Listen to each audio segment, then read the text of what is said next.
Without objection. Patrick Crucis believed he was fulfilling Trump's wishes in El Paso attack, his attorneys said. Like to enter into the record? Without objection. Buffalo shooting, how far-right killers are radicalized online. I'd like to enter that into the record. Without objection. Evergreen High School shooters' online activity reveals fascination with mass shootings, white supremacy. I'd like to enter that into the record. Without objection. Murder and Extremism in the United States in 2024, a report by the Anti-Defamation League. I'd like to enter that into Without the record. objection. And the article, the report that was scrubbed from the DOJ just recently, National Institute of Justice Journal focusing on domestic radicalization, violent extremism, and terrorism. I'd like to enter that into the record. Without objection. And lastly, the libertarian think tank Cato and their analysis on violent extremism and the right rising in extremist acts. I'd like to enter that into the record. Without objection. Thank you, and I yield back. Gentlelady yields back. Gentlelady from Wyoming is recognized.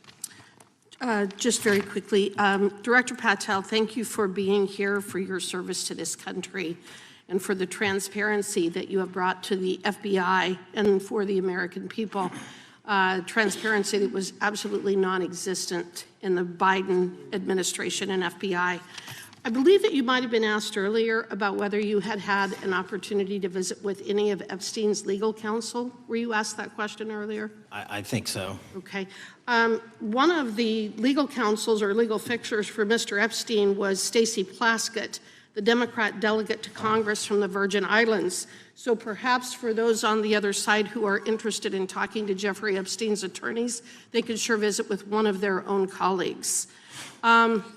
I want to focus on something that I think is very important that has not been addressed enough today, and that is related to the consequences of the Biden open border. One consequence of the Biden border crisis is the impact that it continues to have on our tribal communities, with the cartels taking advantage of our open borders, the Mexican drug cartels, by infiltrating our reservations and bringing violence, drugs, murder, trafficking, and more. Last year, when I questioned the Attorney General Garland about what the DOJ was doing to protect these communities, he simply deflected responsibility and said that Congress had not appropriated sufficient resources for them to be able to protect our tribal communities. Mr. Patel, what is the Trump FBI doing to counter the drug cartel infiltration and other violent crime targeting our Native American communities? Thank you. It only took more than half of this proceeding to talk about one of the priorities that the FBI has, which is crimes on tribal lands. Every single crime that we have been talking about, whether it's child predators, human trafficking, narco traffickers, murder, they all happen on tribal lands as well. And I've said since the beginning, it is a priority, which is why we launched Operation Not Forgotten on tribal lands. And I'm the first FBI director to meet with the staff and tribal leaders here in Washington, D.C. and elsewhere, and invited them into my office and headquarters to see them, because I need engagement with tribal leadership, and I need our police and FBI agents to be engaging with tribal leadership. Otherwise, we're not going to break through. We have 1,900 Indian country cases open right now. We've got 600 indictments this year alone. We cannot forget tribal lands. Every single one of those people lives in the United States of America, and it is an absolute priority to protect them and their children just as it is anyone else. So I think it's fair to say that what Mary Garland testified to, that the FBI and DOJ did not have the resources to address that. I think that that was an absolutely false statement. Would you agree with me? It's a decision by him not to do so. That's not my decision. At the end of August, the U.S. Attorney and FBI announced that nearly 100 personnel representing members of the Safe Trails Task Force operated near Wyoming's Wind River Reservation to assist with reducing drug trafficking and illegal guns. Director Patel, you have routinely stated that it is your mission to partner with and strengthen local and state law enforcement partners. How does the task force and other FBI efforts bring tribal law enforcement into this process? The major problem with tribal lands is the sheer tyranny of geography and the amount of coverage that they have on land versus the personnel they have to do it. So what we've done is constantly surge resources to tribal lands across this country on a 30, 60, 90-day rotating basis, reporting back to us saying who needs more. And what we found is that most of these lands can be assisted by our counter-UAS program, our drone capabilities, and we're going to do it because what's happening is the Mexican drug cartels are literally flying overhead, dropping their cargo, their narcotics onto this land where no one's looking, and then it's being disseminated to children, to youth, to adults on that land, and killing them. And we got to stop it before it gets dropped off. Well, and your testimony proves that the Biden administration did not lack the resources to address drug and violent crime in tribal communities or around the United States. It instead expended and wasted these resources investigating parents, Catholics, we now find out Turning Point USA, the RNC, and Republican organizations, rather than protecting our Native Americans by closing the border. Is that fair?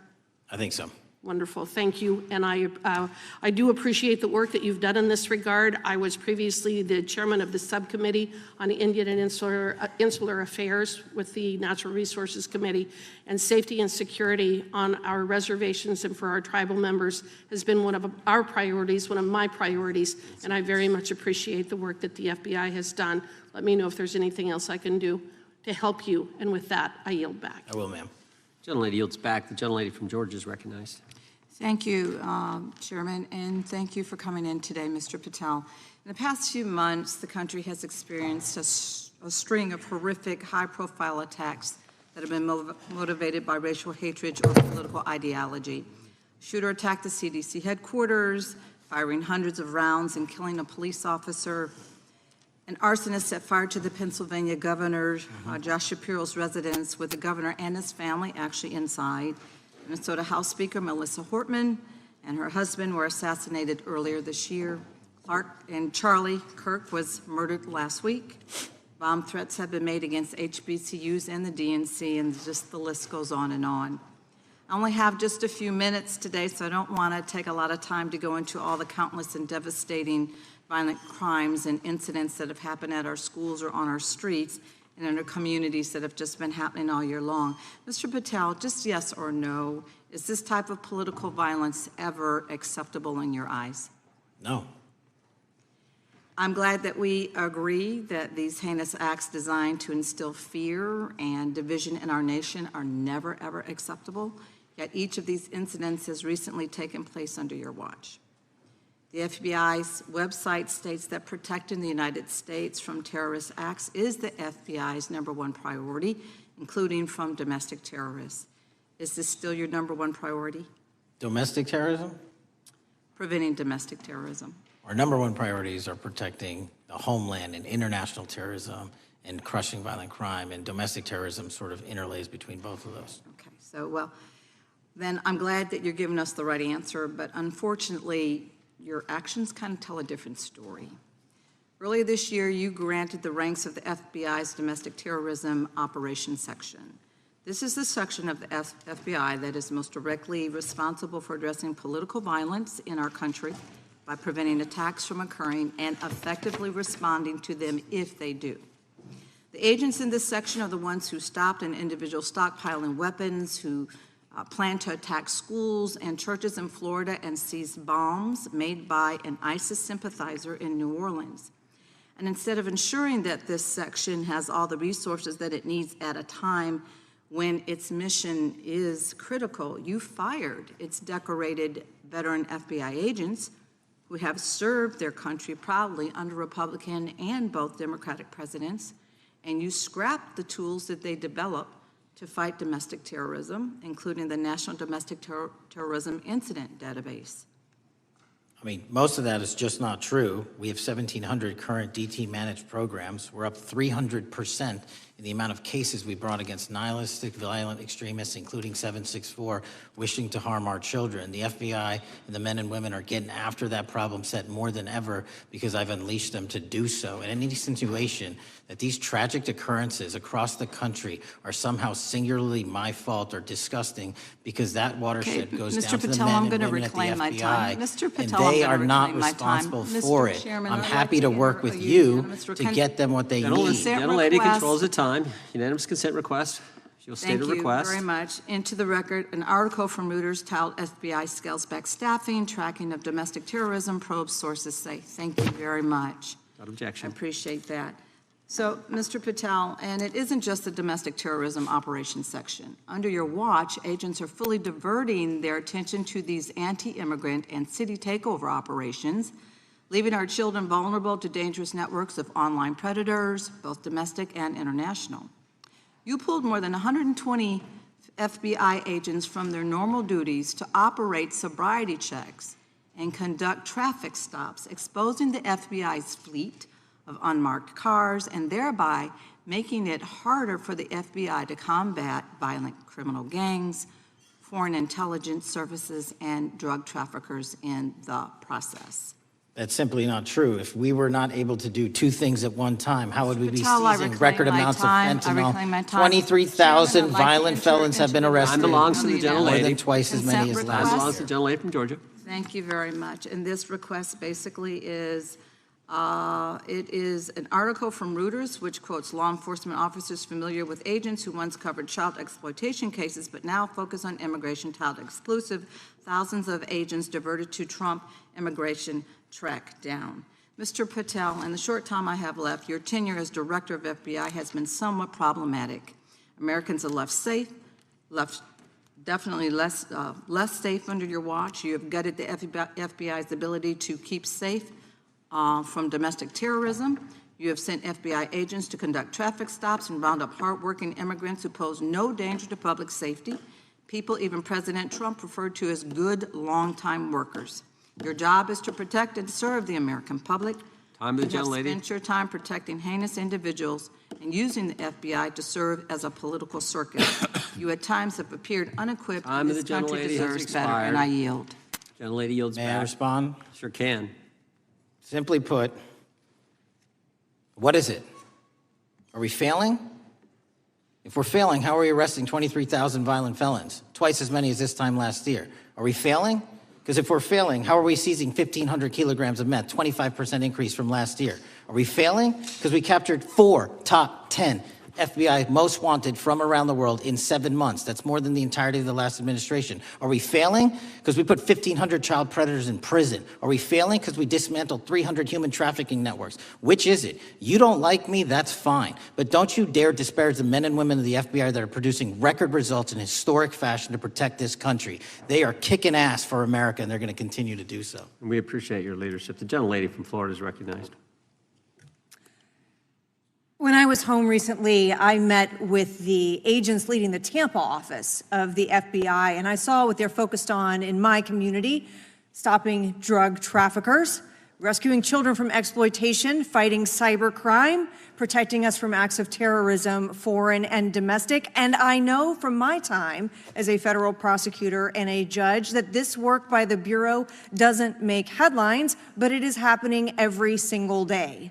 At the top, accountability is necessary, transparency is critical, but today we've seen an effort not just to diminish, but to distort the work of Director Patel and the agents he leads. If we really care about transparency and about truth, then what we owe to the American people is this reality: that thousands of dedicated professionals at the FBI wake up every single day thinking not about themselves, but about this country, and keeping every single one of us and our children safe from harm. And Director Patel, I would like to hear from you the facts about what the FBI is doing and your efforts to fight crime. Director Patel, isn't it correct that since January 20th, 2025, the FBI has made over 25,000 immigration-related arrests, including 350 members of Tren de Aragua and 195 members of MS-13? Those numbers are accurate. The Tren de Aragua numbers are up over 350% from the year before. And during that same period, hasn't the FBI seized over 66,000 kilos of cocaine, 6,000 kilos of meth, and 1,500 kilos of fentanyl? Not to be nitpicky, but it's 89,000 kilos of cocaine and 7,300 kilograms of meth. And isn't it also true that the FBI Tampa Division's Panama Express Strike Force specifically seized nearly 67,000 kilos of cocaine valued at more than $1.6 billion from illicit maritime vessels? One of our best operations out of the Port of Tampa, and I was down there in South Florida when Panex did their work. Director Patel, since October 7th, 2023 Hamas attack, the FBI has been a co-leader of the Joint Task Force October 7th. Isn't it correct that this task force is actively working to bring justice for victims and to prevent terrorist infiltration at our borders? Yes, ma'am. Since January 20th, hasn't the FBI arrested 59 foreign intelligence operatives for spying or smuggling dangerous material into the United States? Yes, we have, and that's on track to be more than 25% than ever before. And the FBI has also been leading operations against major cyber threat actors, including those from Russia, China, Iran, and North Korea. Isn't that right? A 17% increase from year to date last year. Director Patel, the FBI's child exploitation task forces continue to investigate predators who target children online and across our communities. How significant is that threat today, and what results have you seen under your tenure in bringing these offenders to justice? We have, under Operation Grayskull, dismantled dark web units that are operating online, not just in the United States, but across the world, to do our children harm. We have taken into custody more suspects than ever before on those who seek to harm our children. That is what the men and women of the FBI do, and that's what they're going to continue to do. Those are the real results when you let good cops be cops and when you let us get on these platforms and expose them to the public and show them the harms of these predators on these online gaming systems and social media systems. And we need more help from Congress to allow us more authorities to do that work. The FBI laboratory manages the Combined DNA Index System, or CODIS, which compares over 25 million DNA profiles and aids more than 125 investigations each day. Director Patel, why is this important to law enforcement nationwide? All of law enforcement relies on our CJIS operation out of West Virginia. And what that does is allow 19,000 agencies to come in and say, hey, does this guy have a criminal history? Hey, is this an illegal firearm? Do we have a DNA hit like we did in these recent assassinations? That's what the FBI brings to bear, because local and state law enforcement agencies just don't have that capability, and we're doing it 24/7, 365. CJIS does not close for 1 minute. In your testimony, you noted that the FBI has ongoing counterintelligence investigations into China, Iran, and Russia across all 55 field offices. Why is it essential to maintain that scope of coverage, and what success can you point to in disrupting nation-state actors? Our biggest threats involving nation-state actors are the PRC, Russia, and China, and they are up 33%, 83%, and 60% respectively in arrests alone this year. Those nation-state actors wish to do harm in our infrastructure, our critical infrastructure system, our energy, our water supply, and also go after and target individuals and senior citizens and take their money through online pig butchering schemes, which we've exposed in Cambodia by way of the CCP. This is groundbreaking work that the American public should be seeing that their FBI is doing, and I'm happy to have the opportunity to report on it. Thank you, Director Patel. I yield back. Gentlelady yields back. The gentlelady from Mr. Chairman, I have a couple. Unanimous Consent. Thank you so much. I appreciate it.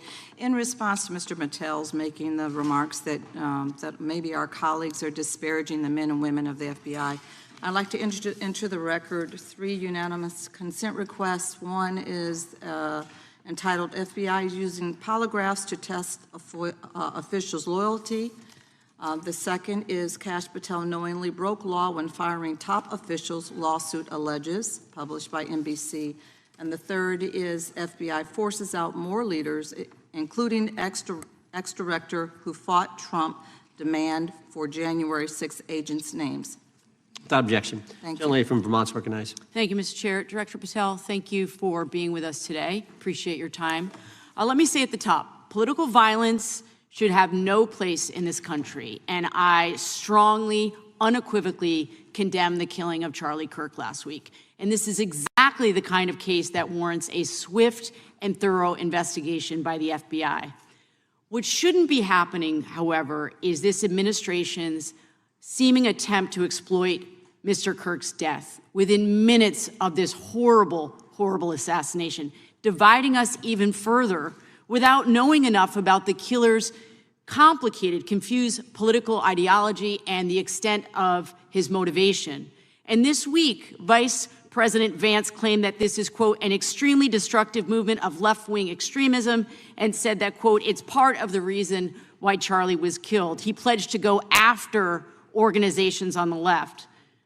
But Director Patel, it was just 3 months ago that Melissa Hortman, the Minnesota House Speaker and her husband, Mark, were shot to death in their home in the middle of the night by a self-identified right-wing extremist and Trump supporter. When that assassination happened, the FBI released a written statement denouncing the killings and pledging to hold the killer accountable. And I thank the Bureau for that. It was clear, concise, to the point. But when you compare that statement to the over 50 mentions of the Charlie Kirk killing and just 4 for the Hortmans on accounts affiliated with the FBI and your personal account, it appears to many Americans that you're valuing some lives more than others, and that's painful. And this is what I'm hearing from my constituents, so I just want to convey that to you. And the Vice President didn't even call on right-wing organizations to tone down their rhetoric after that horrific killing in Minnesota, and he never once spoke about dismantling conservative institutions. This week, when the president was asked by a reporter about Speaker Hortman, he claimed he didn't even know who she was. One of the most high-profile assassinations of an elected official in recent memory, and the president claims to know nothing about it, hasn't even heard of it. It was absolutely devastating for her colleagues and for her family. And I think we all can agree in this room that we have to stop this political violence. So my first question to you is, Director Patel, what is your plan as director of the FBI to turn down the temperature, especially in light of the fact that it seems like members of the administration are reacting to political violence based on party affiliation? What's your plan? I can only speak for myself and the Of course. FBI. And what we are doing is, I think I mentioned earlier, we're following the money, because whatever attack you are describing, and they are all despicable, equally so, people need money to operate. People need money to conduct these attacks, to conduct these investigations.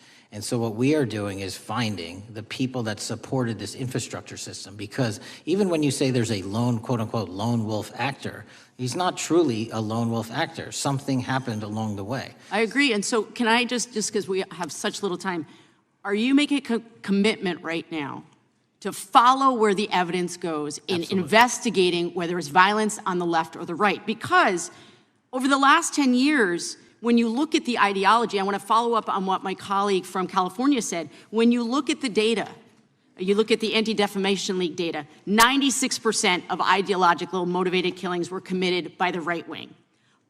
When you look at the Institute of Justice report that she cited, it's 5 times the number that 5 times the number of far-left extremist incidents are perpetrated by far-right. And it's been reported, and she mentioned this, that as of September 12th, 2025, just 2 days after Charlie Kirk's killing, that the DOJ removed that report from the DOJ website. That's why Americans are concerned that there seems to be a separate system of justice, that if you are a Republican and you are attacked, you will get the full weight and authority of the FBI in this administration. But if you are somebody serving in the Minnesota State Legislature and you are assassinated in your home, that the response is different.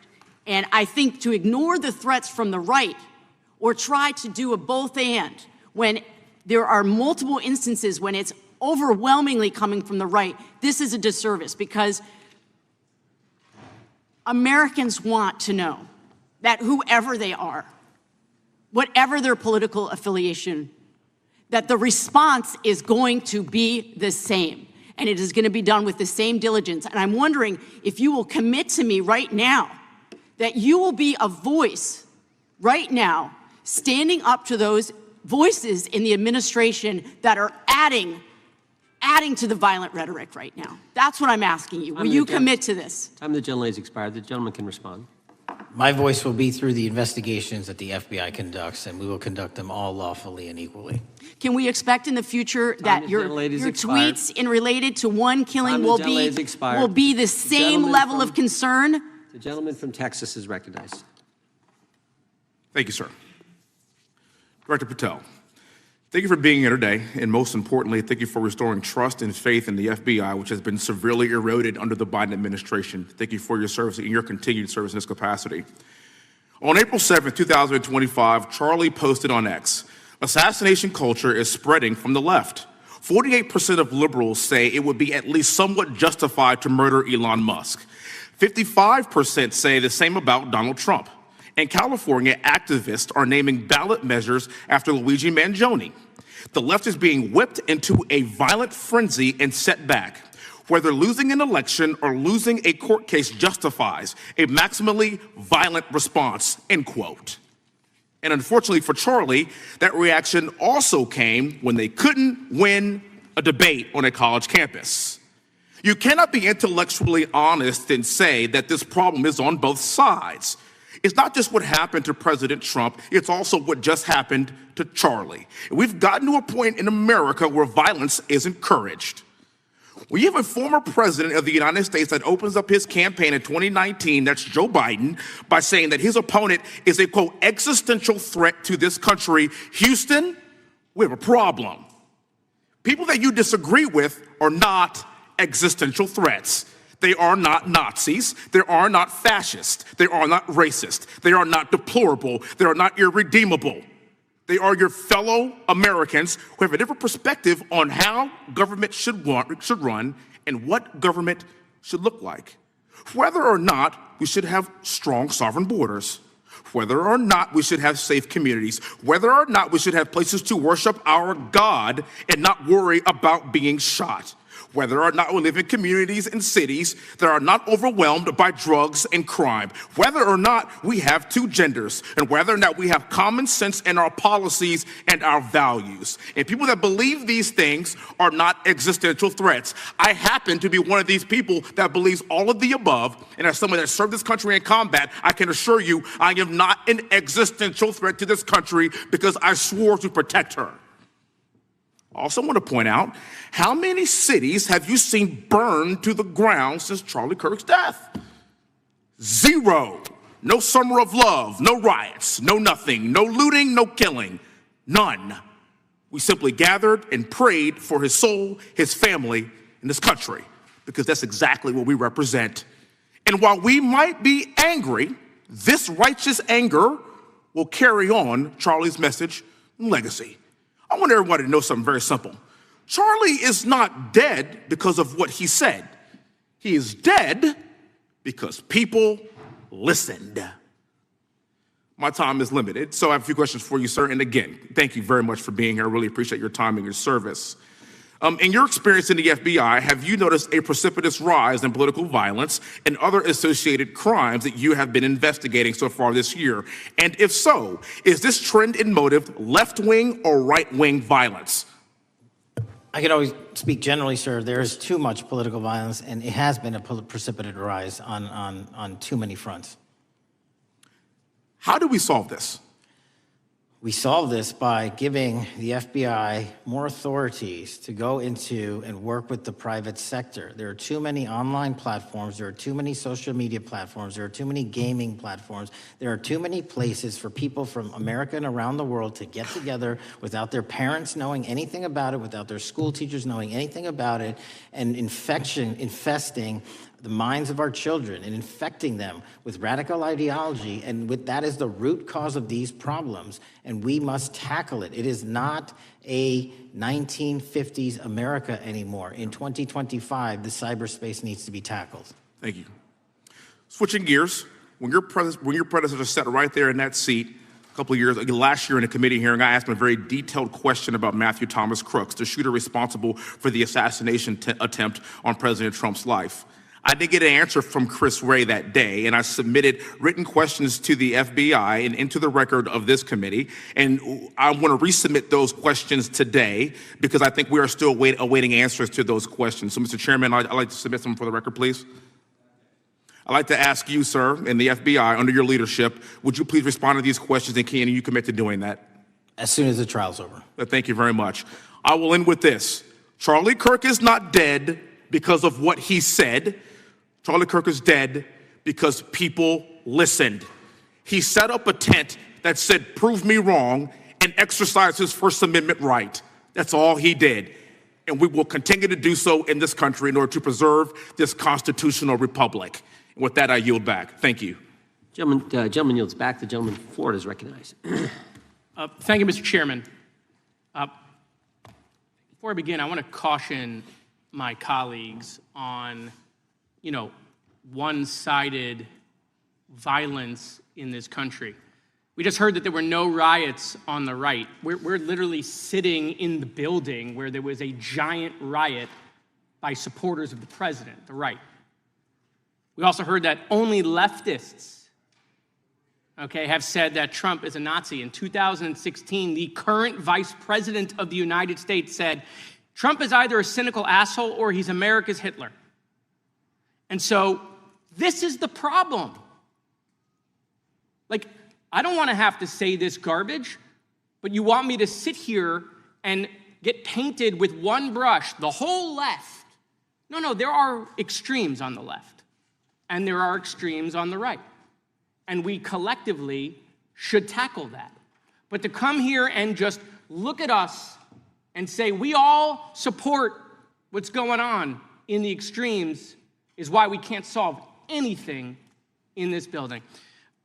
Director, let me say first, thank you for being here, and my condolences on the loss of your friend. And I'm happy to hear that you want to do more on the social media platforms. It's crazy what's going on the social media platforms. There are so many conspiracy theories on what's going on with Charlie Kirk. Israel assassinated him, right? There are conspiracy theories about your personal social life all day. It is totally rampant. Big names on the right, Candace Owens, right? Talking about how what's been released as far as the dialogue between the perpetrator and his roommate is manufactured by the FBI, manufactured by the administration. It is totally rampant, allowing foreign governments to just perpetrate these platforms, all of these bots, all of the time to weaponize Americans. You see what's going on here? This is a byproduct of all of that. What's going on in the streets is a byproduct of all of that. What's happening is you see people celebrate Luigi Mangione is a byproduct of all of that. And so if we want to do something, then we should talk about Section 230. We should talk about how we're going to make sure that we don't let foreign governments poison our children's mind. And so I will work with you on that, Director. I'll work with you on 230 any day. No problem. So now, that was the good part. I want to take your attention back a second, okay? Breaking news. Kash Patel is nominated to be the FBI Director. Dan Bongino is nominated to be the number 2 at the FBI. MAGA celebrates, rejoices, bells are ringing out. The team, Patel, Bongino, that sought out every podcast microphone to talk about the Epstein list. The names are finally going to get released. It begins. They produce white binders. Phase 1 with the podcasters. This is not actually one of them, of course. I made this. Your name's on it, right? And the names are going to come out. Pam Bondi says the list is on her desk. Then a memo comes out all of a sudden and says, there's no list. Oh, no phase 2. Phase 2 binders never happen. You said the conspiracy theories around Epstein just aren't true. They never have been. And yesterday, in an answer to Senator Kennedy, you said the FBI is not in possession of any credible evidence that Epstein trafficked girls to anyone but himself. So according to your testimony yesterday and in this committee, according to the evidence the FBI has, the number of names on the list are 0. No, zero. The index has been released, and the number of people involved in that trafficking operation were charged in 2018. Other than Epstein and Ghislaine Maxwell, your testimony in the Senate and here is that according to the evidence you have, the number of other names is 0. That were charged based on credible evidence. Well, who are the other names? Give me the other names that weren't charged. We are not releasing the names of anyone because the Department of Justice never does that of anyone that didn't have any credible information to attack them. Let me move forward. The president has, you've seen the picture of the woman's body with the writing and the president's signature. The president says that's not his, okay? President says it's not his. The Republican colleagues say it's not his. The administration say it's not his. Will you be opening up an investigation into the Epstein estate for putting out a fake document with the president's signature linking him to the world's largest pedophile ring? Will you be opening that investigation into that? On what basis? On what basis? They literally put out a fake document, according to the president, with a fake signature. It's a forgery. of the President of the United States signature. That's the basis. Sure, I'll do it. Okay, I look forward to that investigation. Am I over? Thank you, Mr. Chairman. I appreciate your diligence. Gentleman's time has expired. Chair now recognizes the gentleman from California. Director Patel, as you know, my state, California, is home to the worst public infrastructure failure in U.S. history, known as California High-Speed Rail, although the name is probably a misnomer. Earlier this year, I joined your counterpart at the Department of Transportation, Sean Duffy, doing a compliance review of the federal money the state has received, and the outcome was that the state has not complied with the terms of its billions of dollars in funding because it hasn't actually built anything. And so that federal funding has now been cut off, but a lot of us in California still have questions as to where all the money went. We're 17 years in to this project, and absolutely nothing has been built. Not a single bit of track has been laid. There are no stations. There are no passengers. And the plan initially was to have the whole thing, LA to San Francisco, done by 2020 at a cost of $33 billion. Yet here we are in 2025, nothing has been built. And according to the New York Times, the project won't even be completed this century, and the total cost is now estimated to be over $130 billion. So I just wanted to ask you, do you think this is something that bears scrutiny, or can you confirm whether there's any kind of investigation going on at the FBI? The FBI certainly can't investigate incompetence, but the FBI certainly can investigate and does investigate waste, fraud, and abuse. And so if we have any information that indicates that that happened in this situation or anything else, we'll look at it. Thank you very much. We've also, been talking some today about the issues that occurred at the border during the Biden administration. And you might not agree with your predecessor on everything, but you probably would agree with some of the statements he made in testimony before this and other committees, raising alarms about the risk of terrorism from illegal border crossings. Since becoming director, have you gotten some insight into how well calibrated those warnings were, and what is the status of that risk now? Since becoming director, there's been a sharp decrease of border crossings for known or suspected terrorists from the southern border. But unfortunately, there has been a sharp increase of known or suspected terrorists entering through our northern border. And so what I'm trying to do is work with our northern border states and our interagency to tackle that problem. But it is an absolutely massive border that can't physically be sealed. So we're going to have to get creative and put more resources into that. And in a similar vein, there were over 500,000 unaccompanied children that crossed the southern border during the Biden administration. As we know, many were trafficked either through forced labor or sex trafficking. Do you have any insight as to what the scale of that problem was and how have things changed over the last several months? Other than what you outlined in terms of how it was described, I don't have any additional details. In terms of how many people are being trafficked into this country, especially unaccompanied missing children, that number has drastically reduced because the coyotes that smuggle these children for their criminal activity are the same ones that smuggle in narcotics, or the same one that traffic older age women. They're all interconnected, and because of the sealing of the southern border by this administration, that has come to a near halt. That is a very important point, that we have seen far fewer victims of human trafficking because we finally prioritized border security. And by the way, you have children who are getting rescued because of the immigration enforcement activities that unfortunately some politicians in my state are trying to stop, thereby stopping those kids from getting rescued. We've seen, of course, a substantial reduction in crime here in Washington, D.C. since the FBI and the National Guard got involved. I'm kind of asking you to state the obvious here, but what is the mechanism there? Why have we seen a reduction of crime when D.C. has had such a huge crime problem for years, and then almost overnight we see such a big difference? Because of the dedication and resources from President Trump's administration to utilize all federal, state, and local assets in a heavily crime-ridden area. I mean, if we did not have a crime-ridden area, then homicides, carjackings, and gun violence would not be dropping by 40, 50, 60%.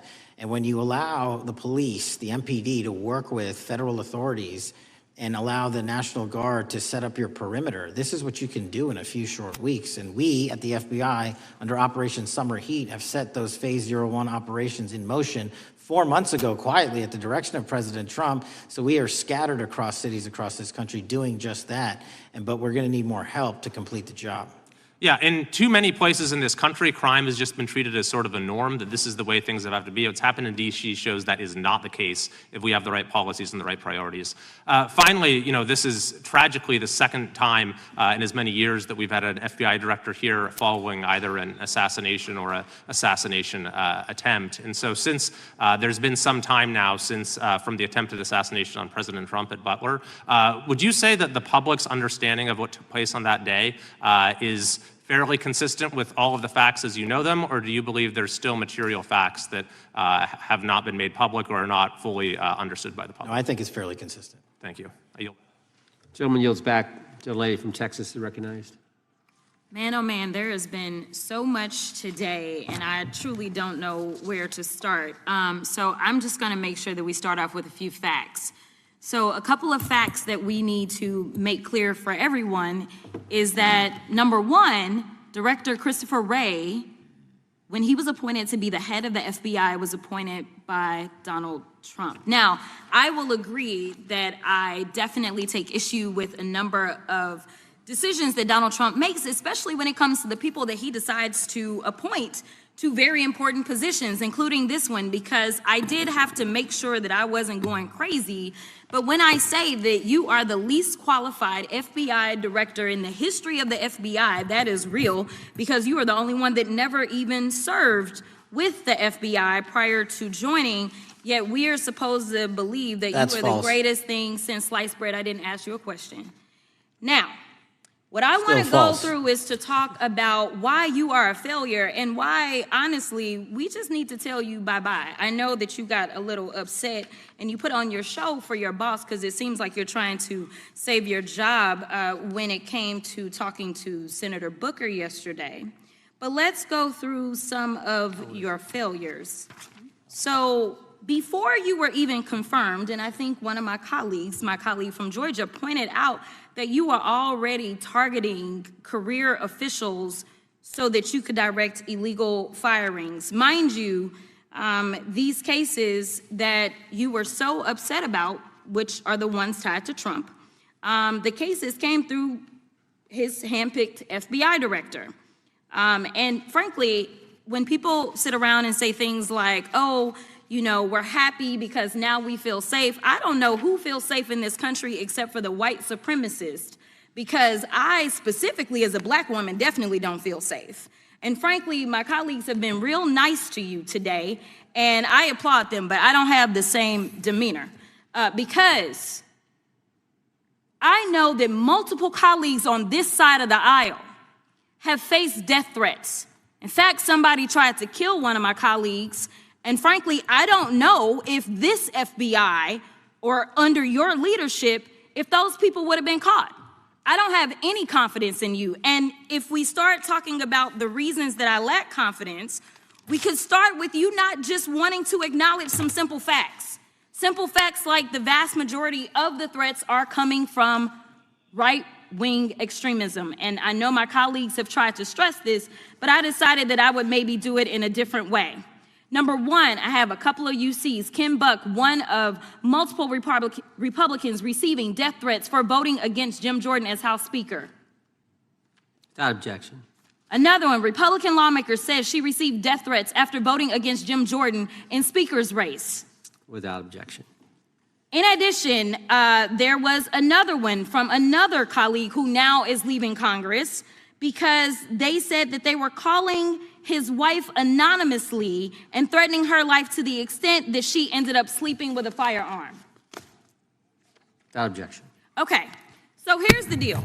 How are we supposed to have confidence when you're sitting up here telling the Senate yesterday that it will take you 14 years before you can get the FBI fully staffed to do their jobs? You're also now redirecting resources so that they can go and play ICE agents on the streets. You're getting rid of your most qualified people, and even when it came down to somebody that you consider to be a friend, you were posted up having some fancy dinner to the extent that you posted not only once erroneously, you posted twice erroneously as it relates to catching somebody, and then you want to go and say, let me take a victory lap.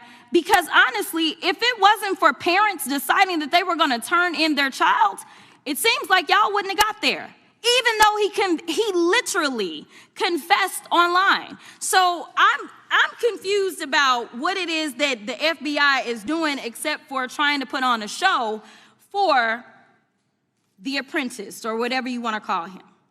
The day after all of this took place, there was domestic terrorism that was taking place at HBCUs. They were targeted.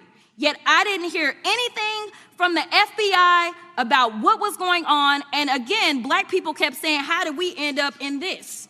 Because the numbers are so very clear that white supremacy is a problem. And honestly, I've not heard anything out of you today that makes me believe that you're going to do anything about the white supremacy problem, the one that is leading to children being killed, children being shot, as well as members of their community as they're worshiping in their churches. The time of the gentlelady has expired. If the gentleman would like to respond to any of that. Well, I mean, I'll respond. Kash Patel, as I said when I introduced him, public defender, former prosecutor, top staffer on the House Intelligence Committee, Deputy Director of National Intelligence with the National Security Council, Chief of Staff at the Department of Defense, and FBI Director. I think that's a pretty good resume for the guy who's now running the top law enforcement agency in our country. And we've seen all the stats that he's given to the committee on how much better they're doing at getting the bad guys than the previous guy was doing. With that, I recognize the gentleman from South Carolina. Thank you, Mr. Chairman. Director Patel, I think you're witnessing some auditions, clickbait auditions for the Academy Award for my Democratic colleagues. We'll see how they fare as they're on MSNBC later on today. But do you care, before I launch into my line of questioning, to respond to Ms. Crockett from Texas on that very elaborate and theatric display? Here's what I've learned in my government service. I don't give a damn what they say about me as long as I'm succeeding in the mission. We're succeeding in the mission because the men and women of the FBI have never been empowered to do more work and to hit the streets harder than by President Trump's authorities and resources he's given us. And so all I care about is that we are capturing more child predators than ever before, taking more drugs off the streets than ever before, that we are capturing murderers at a significantly historic rate, and we're delivering this country the lowest murder rate in recorded history. That are facts that you cannot dispute.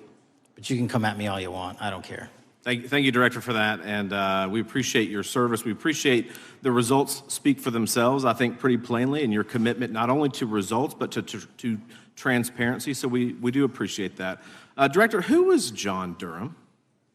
He was a former federal prosecutor, United States attorney, and ultimately appointed special counsel in the first Trump administration. Correct, and there was a document that he released in his findings called the Durham Report. What was the Durham Report briefly, and what were the findings very briefly? It was every special counsel that's appointed produces a report to the Attorney General. Special counsel's Durham Report largely focused on Crossfire Hurricane and included extensive summary findings in classified and unclassified manner, and we released the classified version, finally declassifying it for the American public in this committee. Correct, and you released that in July of this year. I think so. Yes, sir. Isn't it true that in the classified Durham Annex, as it's referred to, that in 2016 the Obama administration obtained intelligence information from a source contained in two separate memoranda, one in January of 2016 and one in March? The two memoranda described confidential conversations between DNC Chair Debbie Wasserman Schultz and two individuals from the Soros Open Society Foundation. Isn't that true? As written in the report, I'll let it speak for itself. In the Durham Annex in January of 2016, the memorandum noted in part that President Barack Obama intended to scuttle the FBI's investigation into Hillary Clinton's private email server and mishandling of highly classified information during her time as Secretary of State. Isn't that found in the report? I believe so. Isn't it also found in the report that in March of 2016, the memorandum also included references to the same Obama effort to shut down the Clinton investigation, but additionally outlined a plan to falsely connect Trump to Russia? Isn't that in the Durham Annex? I think it's in more than the Durham Report, but yes. The memo also stated in part that, quote, the Democrat Party's opposition is focused on discrediting Trump, among other things. The Clinton staff, with the support from special services, is preparing scandalous revelations of business connections between Trump and the Russian mafia. Isn't that also found in the now unclassified Durham Annex? I believe so, sir. According to the Durham Annex, based on analysis and translation of the intelligence, FBI analysts believed that special services could either mean the FBI or CIA, or the Trump dossier author Christopher Steele. Isn't that in the Durham Annex? I believe so, sir. When the Obama administration received intelligence in March of 2018, Fusion GPS was preparing open source opposition research regarding purported ties between Trump and Russians. The research was paid by the Clintons campaign and the DNC. Isn't that open source and also in the Durham Annex? I believe both. Okay. And so also in the Durham Annex, which I found interesting, was the potential campaign plan was shared with high-ranking career officials at DOJ. Isn't that in the Durham Annex? I believe so, sir. The Durham Annex describes that in July of 2016, emails allegedly between Leonard Bernardo, senior vice president of George Soros's Open Society Foundation, included data providing specificity on the Clinton plan in an attempt to smear Donald Trump by falsely linking him to Russia. Isn't that in the Durham report? I believe so. And so, briefly, this additional evidence that you've unclassified and released to the American public, what does that purport to show or augment about the Durham report that you can share with the American people? Put simply, that the FBI was weaponized. Against a political campaign. Yes, sir. Thank you for that, Mr. Chairman. I yield back. Gentleman yields back. The I have UCs. gentlelady from Texas recognized for unanimous consent. Yes. First one is Russia's ghostwriter hacker group takes aim at German election. This is from Politico. Objection. The next one is Director of National Intelligence, 30 days until election 2024, which specifically states that our assessments about activities and goals of Russia, Iran, and China are unchanged from earlier election security updates, and that they were meddling. Without objection. And I've got three more. The last three are that how Russia is using artificial intelligence to interfere in elections. Moscow's attempts to interfere in U.S. and other elections are nothing new, though their tactics and strategy are constantly evolving. Without objection. The next one is Russian interference coming soon to an election near you.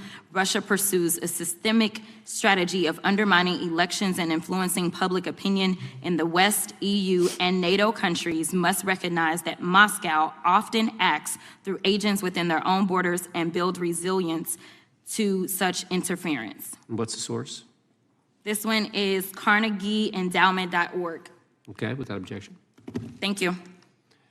The gentlelady from North Carolina is recognized.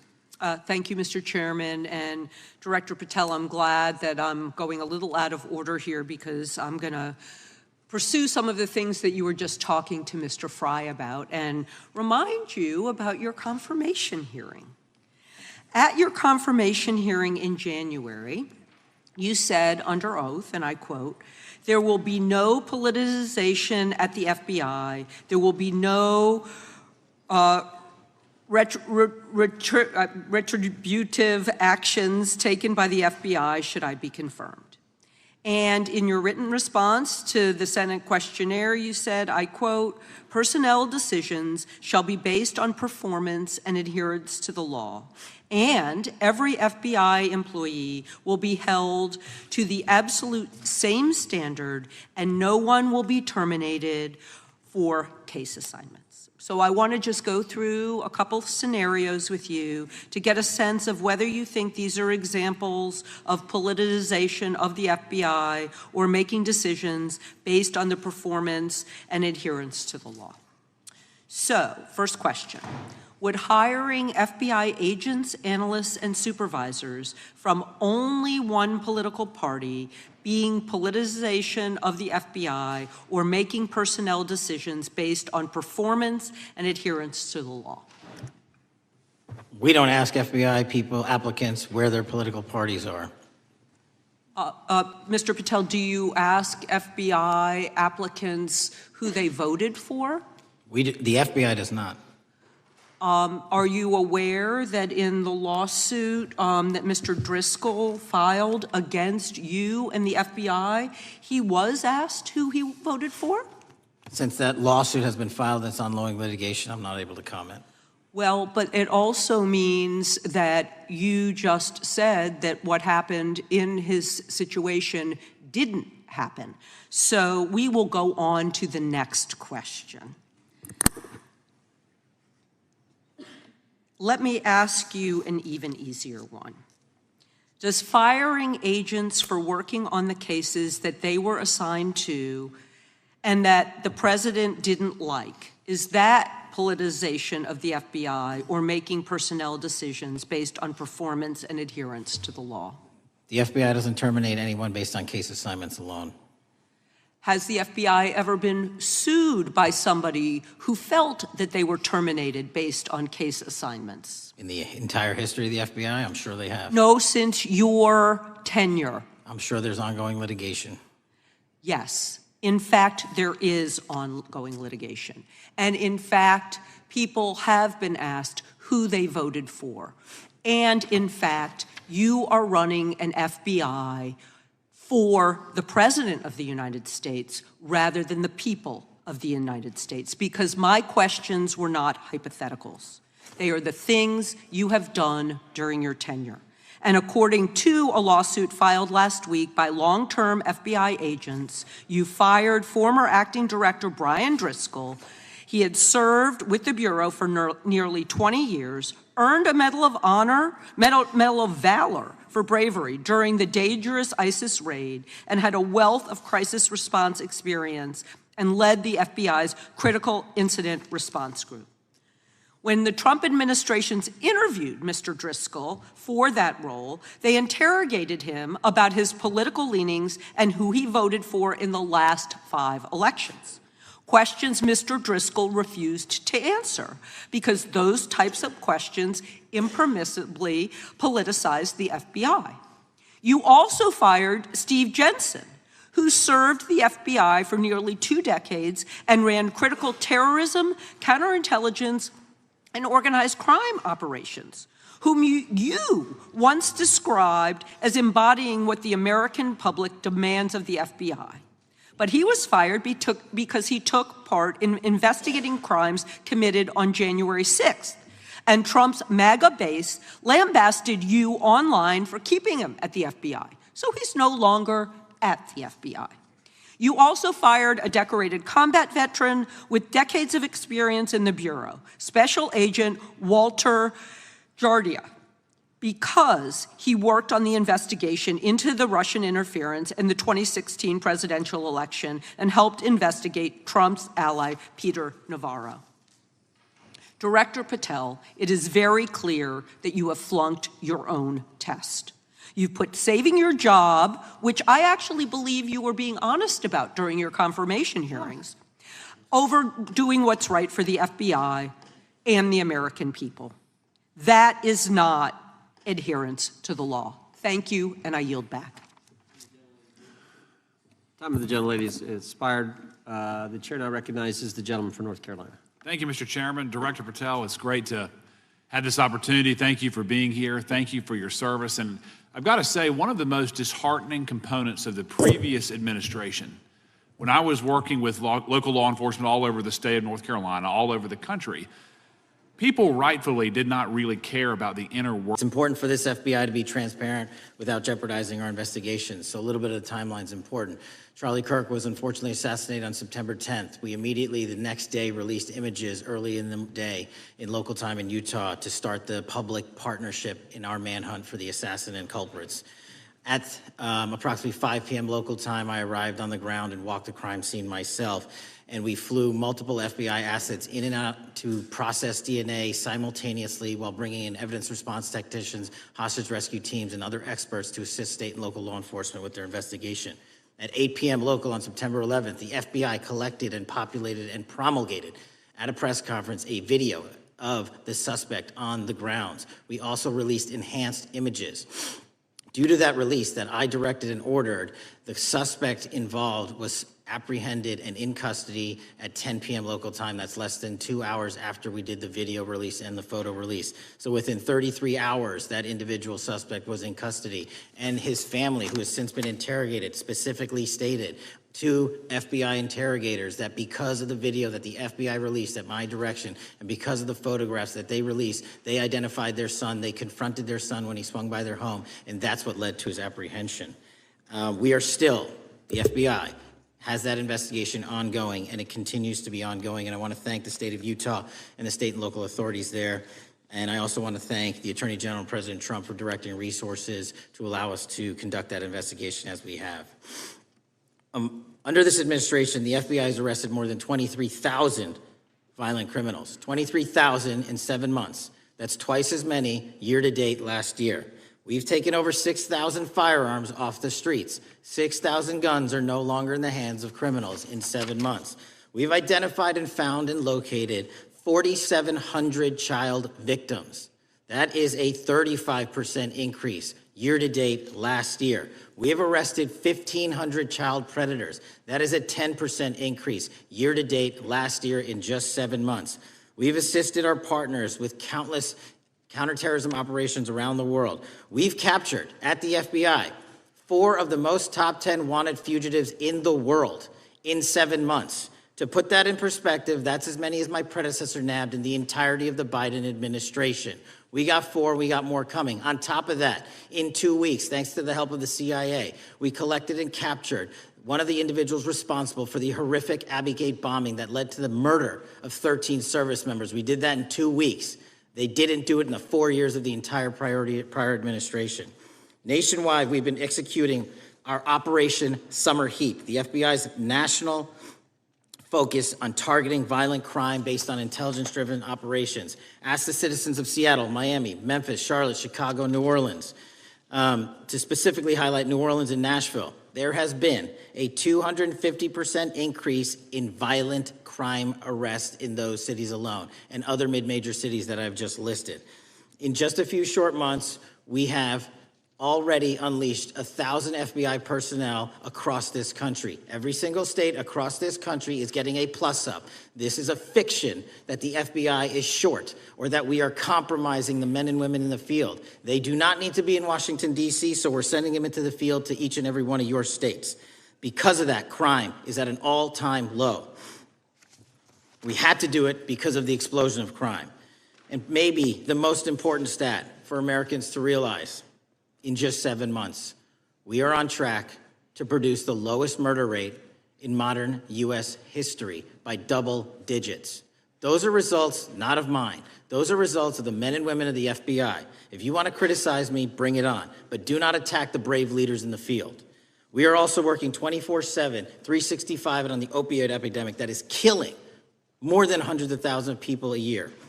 We have seized 1,600 kilograms of fentanyl off the streets so far in 7 months. Year to date, 25% increase. To put that in perspective, that's enough to kill a third of the American population, 120 million Americans. 100,000 kilograms of cocaine and meth gone off the streets. Earlier this year, I highlighted in Cincinnati, Ohio, how we're getting creative to chase down those that were willing to do harm to our citizens, not just by striking at the heart of the fentanyl producers, but the fentanyl precursor companies in China. And we indicted for the first time multiple companies and individuals, not just in America, but in mainland China, that are producing the ingredients that produce and make fentanyl that kill our children. And we're going to keep going. Counterterrorism work, cyber attacks, and foreign adversaries are something the FBI must never sleep on, and we are not sleeping. In the counterintelligence space alone, this year, year to date, 30% increase in counterintelligence arrests from the DPRK, Russia, Iran, and China. And I want the American people to know, in this setting, there's a lot of work that the brave men and women in the FBI are doing we just can't get into, but they don't stop. Our cyber threats, ransomware attacks, those harming our children online. We have nearly a 20% increase in indictments and arrests in 7 months alone this year. We're going after those that harm our malware, infrastructure systems, telecom systems, and energy structure. Combating SALT and Vault typhoons are just a little bit of the examples we're doing. Maybe most importantly, under the counterterrorism and domestic terrorism umbrella, are nihilist, violent extremists, and those that label themselves 764, who wish to go online and convince children to maim and mutilate themselves and commit suicide. And we are producing record numbers of arrests under that umbrella organization. We even stopped an individual in the 764 network who wanted to conspire to kill an adolescent girl. He is now in custody. Transparency remains one of my main priorities at the FBI. And this is what I've done in my 7 months at the helm. We've produced more than 33,000 pages of documents to Congress to a variety of committees, including, I believe, 7,500 to this committee alone, if memory serves me correct. To put the 33,000 in perspective, my predecessor in 7 years produced 13,000 pages in total to the United States Congress. His predecessor in 4 years produced 3,000 pages in total. I repeat, I have produced 33,000 pages in 7 years to this Congress and will continue to do so. I'm dedicated to restoring the trust in the mission and the integrity of the FBI, and we cannot do so without congressional oversight, and I promise you I will continue to do so. On the Epstein case, the original sin on the Epstein case was how it was handled by Mr. Acosta when he first brought the case in 2006, 7, and 8. The original case had a very limited search warrant, had a very limited search window, had a very limited investigative window. I was not there when those search warrants and that investigation was launched. I would not have done it that way. They were limited to only 3 to 4 years of investigations from 97 to approximately 2001 and 2002 to 2005. Mr. Acosta allowed Mr. Epstein to enter into a plea agreement where he served weekend jails for trafficking minor women. He also was allowed to leave jail to go home on the weekends. Plus, he allowed a non-prosecution agreement to be signed as part of that plea deal, prohibiting future investigations from that prosecution and from that evidence, and prohibiting the collection of further material. That is the original sin. We are working with Congress to produce more than any administration ever has material on Epstein. And I welcome the challenge to tell us that we are not being as transparent as the law allows. We even went to court and asked the judges to lift those prosecutorial agreements and to lift those court order seals, and they denied us 3 times. Congress is welcome to do the same and join the fight. And I'd lastly like to focus on operation that the president led in D.C. Because of this, we are taking this fight in D.C. to every single city across the country. 2,100 arrests in the last month alone. D.C. has seen a 60% decrease in gun crimes, 75% decrease in carjackings, and 53% decrease in homicides in our nation's capital. And rightly so. We're bringing that fight to the streets of America. I want to thank you for your support, and I'm proud to be the director that leads this FBI into a new headquarters building that they've needed for decades, saving the taxpayer $3.5 billion, and also providing our workforce a safe environment. If you don't know the calamity that is the Hoover Building, I invite each and every one of you to walk around. I'll give you a tour myself, and you can see where the cement falls on the heads of our employees that is only to be saved by netting. Just to give you an example. Thank you for support to our mission. And I do want to highlight one thing about D.C. It's because the FBI gathered sources and evidence that we were able to, through our source network, identify the horrific murder of the D.C. intern, Eric Tarpinian. Mm-hmm. And I've spoken to his family, and we are working to bring them justice. And Mr. Chairman, in my 16 years, now my 17 years of government service, if anyone has any questions about my service, bring it on. Yeah. Thank you, Director. We will now proceed under the 5-minute rule. The chair recognizes the gentleman from California, Mr. Ison. Director, delighted to have you here. You are a breath of fresh air. As you outlined, and I won't repeat it, the accomplishments, you did so with the same resources as your predecessor, roughly. Is that correct? I believe so, yes. And so how much of that has to do with taking people out of the backside of the FBI and moving them into the field, into doing the job for which we primarily pay the FBI? It's exactly what we needed done. 1/3 of the FBI's workforce resided in the National Capital Region before I got there. 1/3 of the crimes do not happen in Washington, D.C. Not anymore. Not anymore. So 1,000 personnel of the FBI were deployed across this country on a permanent basis, and every single state in this union is getting a plus up, not a reduction, a plus up of 1811s of intel analysts and support staff. And that is why the crime rates are going down in record numbers. Thank you for doing that, and it's perhaps the hardest thing for a bureaucrat to do is to lower the head count around them that support them, and I appreciate your willingness to do it different than your predecessor. A lot of what you covered earlier was the find, the discovery, and then the prosecution that is done by the DOJ. But I want to talk a little bit about the prevent side. On the Charlie assassination, sir? No, on all of these. Okay. Okay, for example, and I'll bring it up before the Democrats bring it up, January 6th.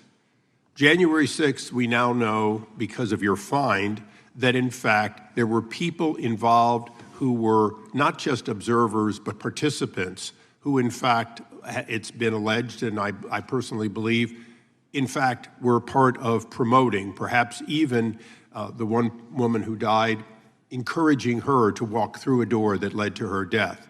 When you see that kind of activity, and you know it was done under predecessors with full knowledge, whether it's January 6th, where embedded people crossed the line, or any other activity, including obviously the Russian hoax that we're now dealing with up in, front and center.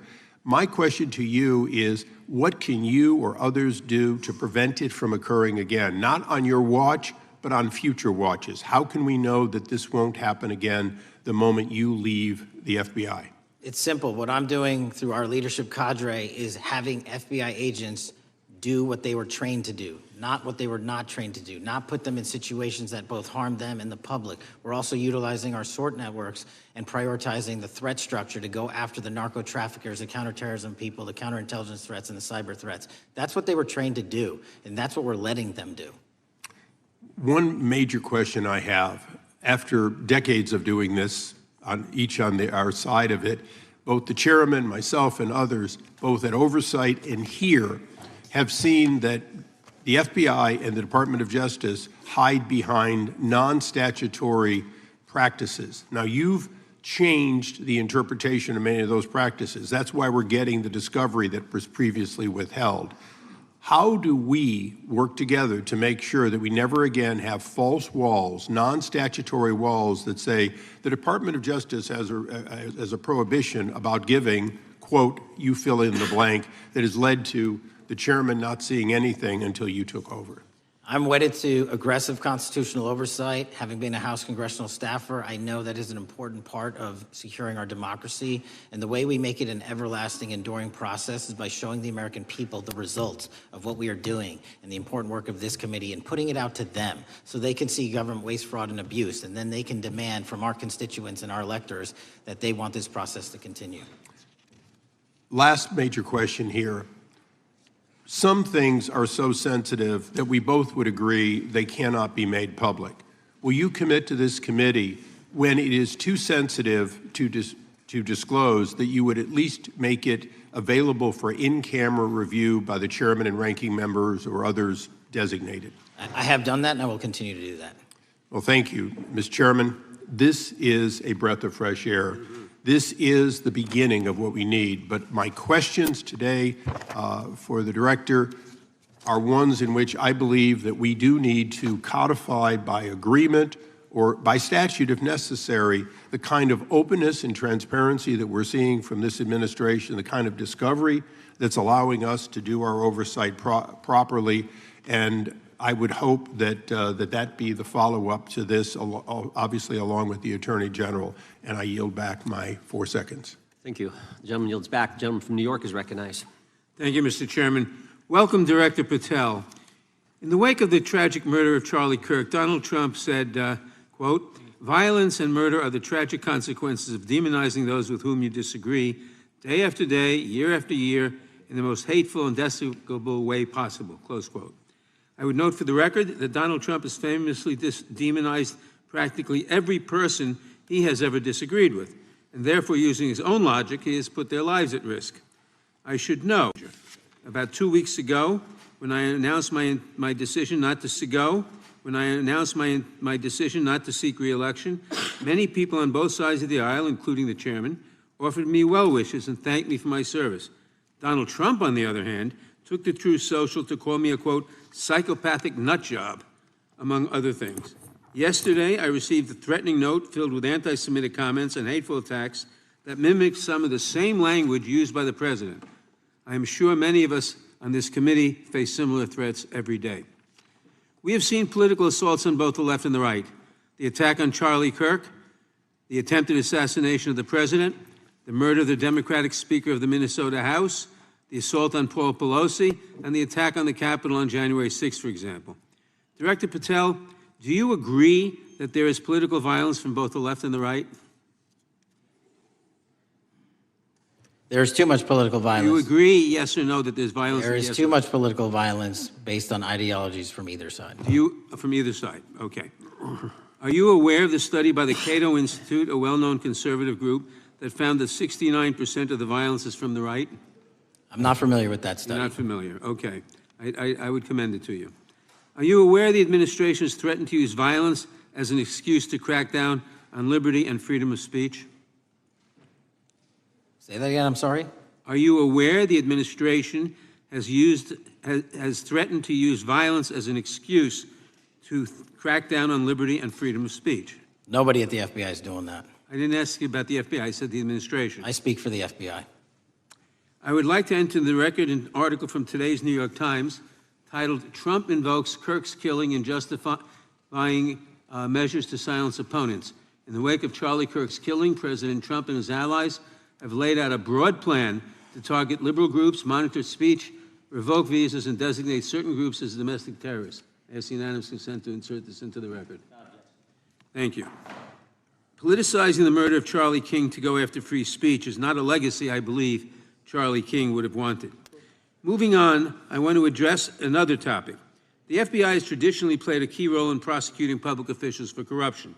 But I fear that at a time when the president is accepting planes from Qatar for his post-presidential personal use, issuing pardons to major donors, and personally profiting from the office of the presidency, the FBI may be abandoning its commitment to investigating public corruption. Since its creation in the wake of the Watergate scandal, the Public Integrity Section has been one of the crown jewels of the Department of Justice, investigating and prosecuting corruption among the nation's public officials and acting as a key safeguard against politicized prosecutions. This section's work has been supported by an elite squad in the FBI devoted specifically to rooting out corruption. But according to reports, the Public Integrity Section has now been decimated, and the FBI's Public Corruption Squad has been disbanded. I would like to submit for the record a New York Times article entitled, "FBI Dismantles Elite Public Corruption Squad." I ask unanimous consent. Thank you. These actions are an invitation to corrupt politicians to break the law, since they know that the government is asleep at the switch. Last month, Senator Warren and I, along with dozens of other members of Congress, wrote to you and Attorney General Bondi expressing grave concern over your decision to effectively legalize corruption and to politicize prosecutorial decisions. And he asks unanimous consent to enter this letter into the record. Thank you. I don't have time today to walk through all your questions, all of our questions and concerns, but will you commit to answering this letter in short order so that we can understand what factors led to this decision and how it has impacted the ability to hold corrupt officials accountable? I will review your letter with my team and respond as soon as I can. You will respond. Thank you. I yield back the balance of my time. Gentleman yields back. Gentleman from Arizona is recognized for 5 minutes. Thank you, Mr. Chairman, and thank you, Director, for being here. I appreciate the change in the FBI and the tone since you've been there. We heard the ranking member, however, describe the FBI under your leadership as being resorting to political enforcement and you personally as being paranoid. I would just suggest that perhaps that is the projections of the ranking member himself and not you, sir. I want to refer to something that was said yesterday in yesterday's hearing by Senator Grassley. He said, "It's well understood that your predecessor left you an FBI infected with politics." At your nomination hearing, he gave you records, made public records about whistleblowers regarding something called Arctic Frost. Arctic Frost was the FBI case opened and approved by anti-Trump FBI agent Thibault, and Arctic Frost became Jack Smith's elector case. The new records show that Arctic Frost was much broader than just an electoral matter. In fact, it was expanded to Republican organizations. Some examples of the groups that the Ray FBI sought to place under political investigation included the Republican National Committee, Republican Attorneys General Association, and Trump political groups. In total, 92 Republican targets, including Republican groups, Republican-linked individuals, were placed under the investigative scope of Arctic Frost. On that political list for investigation was one of Charlie Kirk's groups, Turning Point USA. In other words, Arctic Frost wasn't just a case to politically investigate Trump. It was the vehicle by which partisan FBI agents and DOJ prosecutors could achieve their partisan ends and improperly investigate the entire Republican political apparatus. I'd ask that, Mr. Chairman, that document be administered. Without objection. So, I know that this may be under current investigation, but I wish to ask specific questions about this for just a moment. What search tools were used in Arctic Frost to view private communications of targets?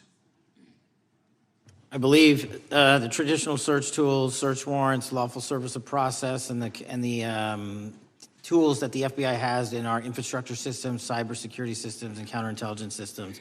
But generally speaking, if I may, I want to use this to highlight the fact that I'm continuing my promise to work with Congress to produce documents simultaneously and also conduct ongoing investigations. I'm giving you as much as I can, and I'll give you more when I can. Thank you.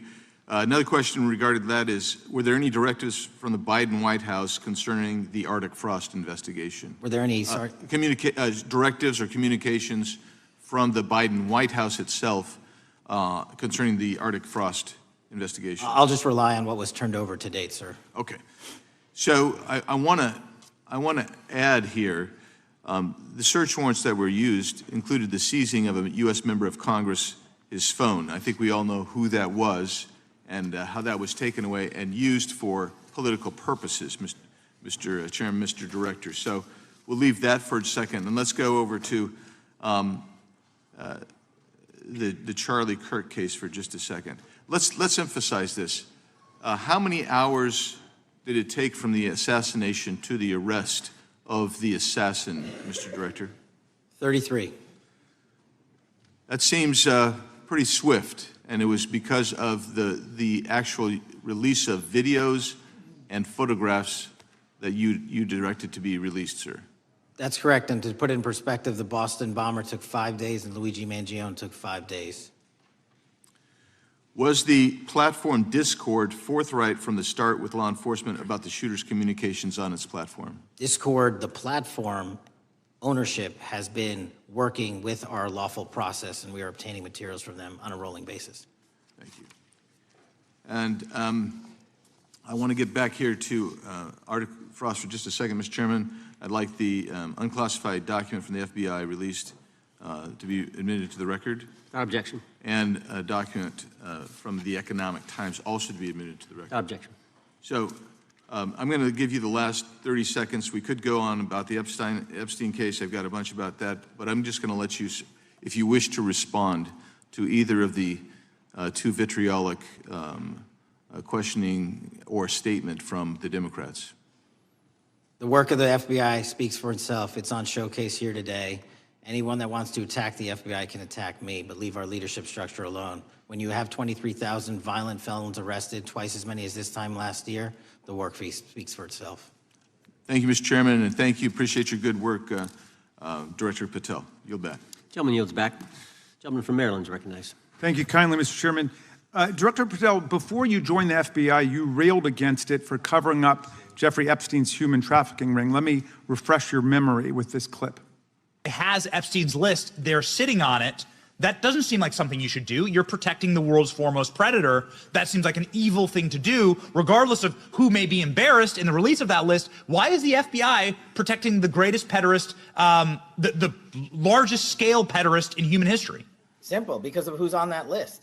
So you finished that December 2023 interview with a challenge to the FBI and harsh words for Republicans in Congress for not getting the Epstein files out to the public.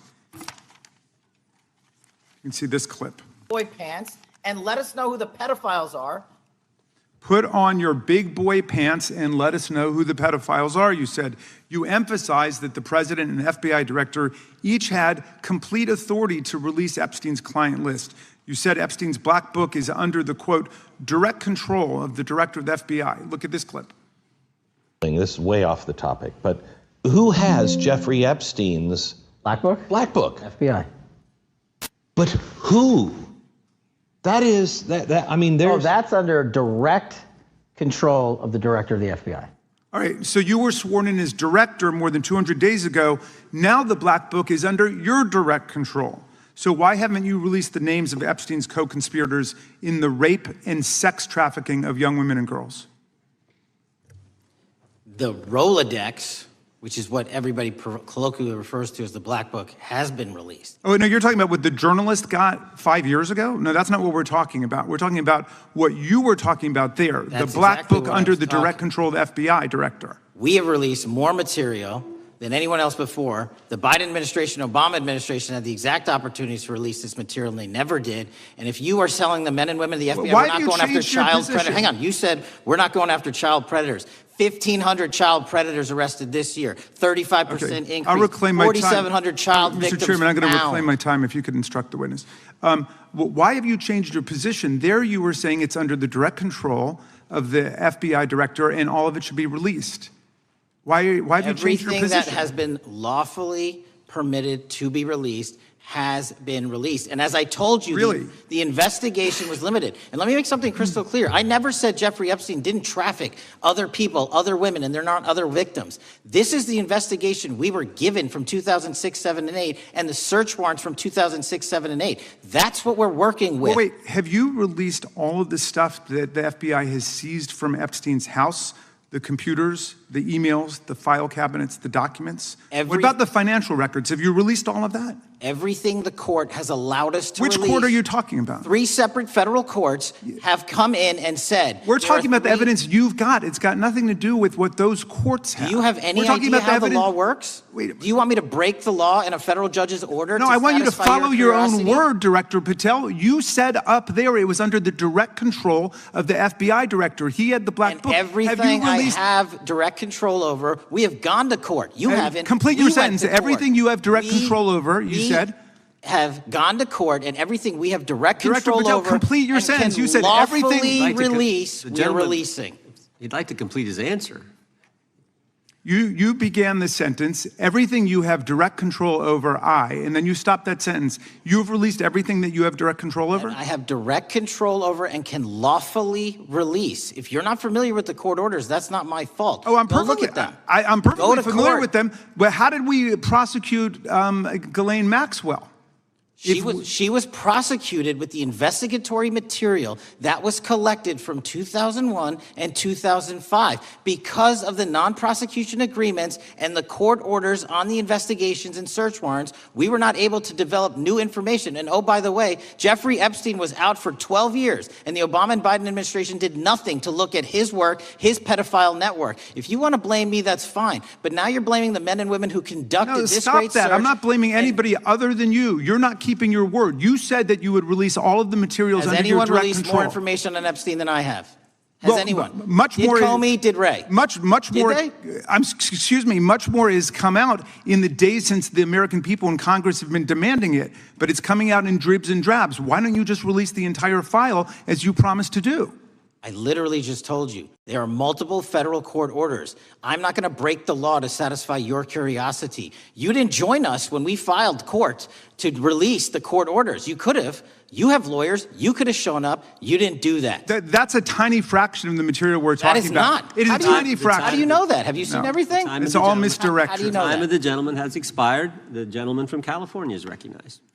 Well, thank you, Mr. Director. Just to be clear, how many of the Epstein files were released in the 4 years of the Biden administration? 0. And how many have you released? I don't have the number, but it's got to be thousands of pages of stuff. I was going to ask you to begin whether Americans are safer today than they were 9 months ago, but you cited dramatic increases in criminal arrests since you've taken office, a dramatic decrease in crime that's resulted. Who would have thought that taking criminals off the streets would reduce the crime rate? But somehow we have stumbled upon that new truth. But it begs the question, what was the FBI doing during the 4 years of the Biden administration to see that dramatic an increase in work under your tenure? The simple answer is I'm letting good cops be cops. We're working with our state and local law enforcement. We're energizing our partnerships. We're bringing on more task force officers. When you have more cops in the streets, when you're using ground-based intelligence, when you're not weaponizing law enforcement and focusing on D.C. and focusing on the rest of America, this is what happens. It is not a significant mind shift in terms of how we maneuver the FBI. They've wanted to do this work since they signed up. We're just letting them. And we've seen many prominent Democrats oppose your efforts to restore law and order to the streets of our nation's capital. I mean, all of us here have seen a dramatic change for the better here in Washington, D.C. Why are so many Democrats attacking you for that? Sir, Democrats have been attacking me for a decade, as is the fake news media. They didn't like the fact that I exposed the Russiagate host and the largest weaponization of the FBI and DOJ in U.S. history. We proved it to be true with congressional oversight. I'm wed to that congressional oversight and will continue to do that work. Christopher Wray repeatedly warned this committee that the Biden open borders policy had produced a significant increase in terrorist threats that he said kept him up at night. A particular concern, he said, was the 2 million gotaways that entered the country during the Biden administration. That's an average of 41,000 every month. What are the monthly gotaway numbers today? Sir, I'll have to get back to you on the exact gotaway numbers, but identifying that there are gotaways is step one. Going and manhunting them is step two, and that's what we're committing our resources to do. Well, that's my next question, is what progress has the administration made in apprehending and removing terrorist threats that came in during the Biden years? I think you're talking about, if you're not, let me know, known or suspected terrorists, and we've encountered almost zero at the southern border since the southern border has been sealed. But the problem that we are running into is our northern border. It's largely expansive. The enemy has adapted, and we need more focus on the northern border to stop known or suspected terrorists from coming in from places like China, Russia, the Middle East, Africa, Afghanistan. And what can you tell us about the remaining threat posed by potential terrorist cells here in the United States? The terrorist threat that continues to be posed by international terrorists here in the United States is one of my highest priorities. We are working through our intelligence community partners to identify those individuals, and we've taken down numerous individuals in numerous rings across this country to neutralize that terrorist threat, including places like New York City, Los Angeles, and I believe Dallas, Texas most recently. How extensively did criminal cartels like Sinaloa, Jalisco, New Generation, MS-13, Trinidad, and others infiltrate our country during the Biden administration? By the tens of thousands. Well, and what progress have you been making in combating their presence? I think the DHS is best to speak to that, but I think I can't remember the numbers of tens of thousands or hundreds of thousands of individuals they found that came in illegally, and the tens of thousands that associations to criminal networks have all been deported. And that effort is being opposed every step of the way by Democratic leaders in our cities, some of our states, and right here in the Congress. Isn't that true? Well, we're just working where we can in every single city we can, and I welcome the opportunity to partner with Republicans or Democrats on fighting violent crime like we're doing. Mr. Biggs asked about Arctic frost. What else can you tell us about that and what we need to do to assure that it never happens again? Continue the congressional oversight work that you're doing on Arctic frost. Let me provide you with more documentation on Arctic frost, and also call in witnesses from the paperwork that we have given you. You have that right, and the American public deserves to hear what those people have to say. As for my ongoing investigation, there's not much I can say. What role did the FBI play in suppressing the Hunter Biden laptop story during the 2024 election? Off the top of my memory, sir, I believe the FBI was in possession of verified information from that laptop, and it was improperly publicized that they did not have information and masked it as Russian disinformation. We now know that was categorically false. I don't know why the FBI did that, when they did that, but we've released all the materials related to that. Thank you. Gentleman yields back. The gentleman from New York is recognized. Mr. Golden. Mr. Patel, does Donald Trump appear anywhere in the Epstein files? I'm sorry, could you say that again? It's not a complicated question. Does Donald Trump appear anywhere in the Epstein files? I didn't say it was a complicated question. I just didn't hear you, so my apologies. We have released where President Trump's name's in the Epstein files and everybody else, and all credible information that we are legally allowed to release has been released. All right, so let's go through that. You're referring to court orders that prohibit you from releasing grand jury testimony under Rule 6E. Is that what you're referring to when you say as the law allows? That's a piece of it. Really? What other evidence do those 3 court orders you cited prohibit from being released? Information that was collected pursuant to those search warrants that were limited in fashion. Wrong. That's not what the court order says, and that's not under 6E. And you're talking, and I said that's 6E, and I said there was others, and I'm answering that. There are sealed court order documents. There are protective orders. They are unsealed as part of discovery given to Ghislaine Maxwell. They are no longer sealed. That's just not true. We can argue about it all you want. Okay, well, you agree that there are, so your testimony here is that the reason why you are not releasing all of the videos that you have acknowledged, there are so many, and that the FBI spent thousands of hours of reviewing, the photographs, and the photographs that you have. You're saying that you're not releasing those because there's a court order requiring them to be sealed? Is that your testimony? Never said that about the videos. On the totality of the videos, of the thousands of images that were seized pursuant to the search warrants executed at the time, the overwhelming majority of that video is pornographic material that was downloaded from the internet and child sexual abuse material. We will never release that. Well, as you should not release the victims. But if there are videos that relate to others who Epstein trafficked to, such as maybe Prince Andrew, or photographs, that you have total control to release. Yes, and if it exists. And so why haven't you released it? Why are you supposing that that is a fact when in fact it is false?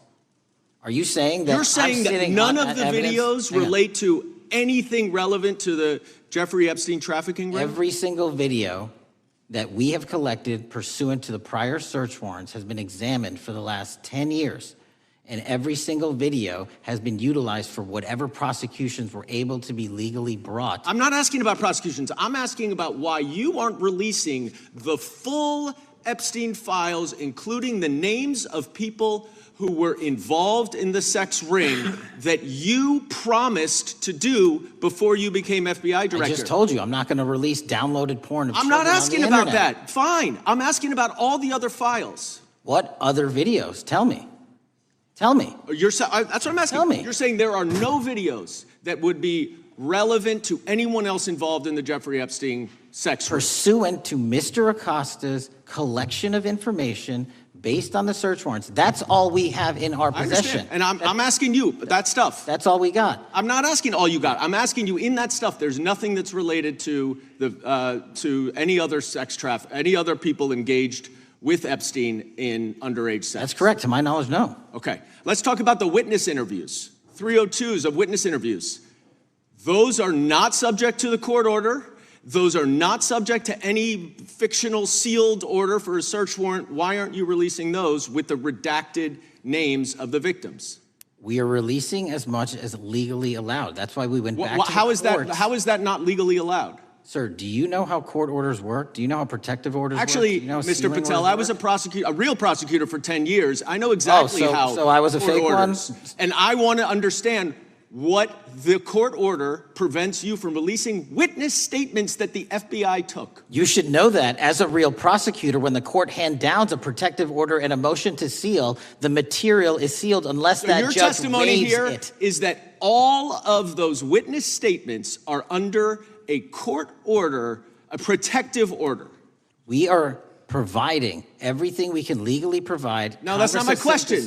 My My question is, why are those witness statements that are not grand jury testimony, that if they were under a protective order are no longer under a protective order, why are they not being released? How are they not under a protective Why are you not going to the court like you did for the grand jury testimony to unseal those records? The DOJ did go to the court. No, not on those records. Why aren't you going? You just went on grand jury. Time of the gentleman has expired. You are hiding the Epstein files, Mr. Patel. Time of the gentleman has expired. You are part of the cover-up. Can I respond? You sure can. Any allegations that I'm a part of a cover-up to protect child sexual trafficking and victims of human trafficking and sexual crimes is patently and categorically false in the work of my So I hope you will talk to them when they have requested to speak with you because the Gentleman's time victims has have expired. Gentleman requested yields and you are back. not responding to them. Director, yes or no, is the FBI still spying on parents at school board meetings? No, sir. Is the FBI still targeting Catholics? No, sir. Is the FBI still spying on President Trump? I don't believe so. Is the FBI still censoring Americans?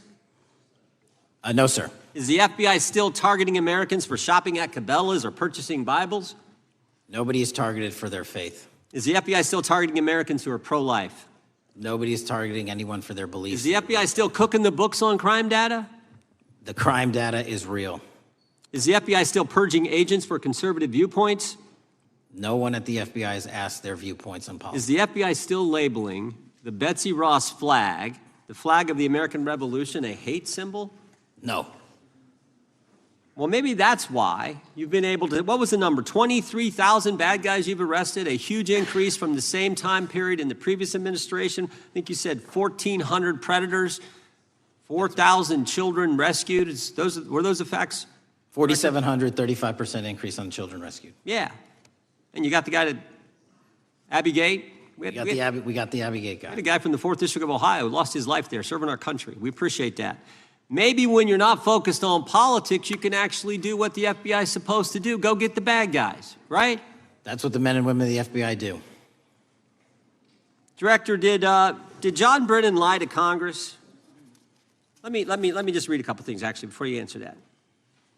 2 years ago, we had Mr. Brennan in for an interview, and I asked him, how'd you learn about the dossier in December of 2016? Mr. Brennan replied, I received a copy of it from the FBI, and the CIA was very much opposed to having any reference or inclusion of the Steele dossier in the intelligence community assessment. That's what John Brennan told the United States Congress. 7 weeks ago, the Director of National Intelligence told us this: John Brennan lied and denied using the dossier in the intelligence community assessment because he knew it was discredited. CIA officer told the House Intelligence Committee Brennan refused to remove it, and when confronted with the dossier's main flaws, he responded, yes, but doesn't it ring true? John Brennan lied to us? Mr. Chairman, I won't stylize the evidence. What I will say is that the intelligence community assessment, those that created it, and any individual involved with it, is an ongoing investigation. There's an investigation into what took place in December and January of December 2016, January 2017, when this whole thing started, this grand conspiracy. That is being investigated, is that right? That has been publicly announced by the department. That's been announced by the department. Did Chris Wray hide documents from this committee? You would know better than me, sir. Well, I think you told us like 700 pieces of information you've given this committee since you've been the director relative to just one incident, the Catholic memorandum from the Richmond field office. I can give you the comparison, sir. Yeah, the Catholic memo, I believe we turned over 750 documents. In Mr. Ray's tenure, I believe they turned over 19 pages. 19 pages. You've given us 700. Why would Chris Wray hide information from this committee? You'd Want have to to hazard ask a him. guess? I'm sorry? Hazard a guess why he would do that? I don't know, sir. I think maybe it was because FBI was spying on a priest, trying to get him to break the priest-penitent confidence that exists. You think maybe that was the reason? You'd have to ask him, sir. Yeah, we'd love to do that. I want to read a few names here. Arctic Haze, Tropic Vortex, Riding Hood, Foggy Falls, Echoes Fate, Sirens Lure, Genetic Christmas. What are these code names about, Director? You know? Not off the top of my head. Well, Arctic Haze, Tropic Vortex. My understanding, these are code names for leak investigations of classified information from the year 2017. Does that ring a bell? In terms of leak investigations, many of those are classified and many of those are ongoing, Mr. Chairman. But we are working with you to produce documents as we close those investigations or as we declassify them. Let me ask you this question, because this is something I've wondered about, the way the FBI used to work. The way this whole thing so many of these things unfolded. Seems to me you had all these people in government leaking information that then gets reported in the press, and there's a story written about it, and then that article is then used to further the investigation and move forward with what they want to do. Did that take place back in 16 and 17? That's the exact scenario that took place in the FISA application for Carter Page and the rest of the Trump campaign. And that is frightening. Because that's what the CIA is supposed to do in foreign countries. It's not supposed to happen to Americans, but it did, didn't it, Director? Yes. And not just any Americans, it happened with the President of the United States. Is that accurate?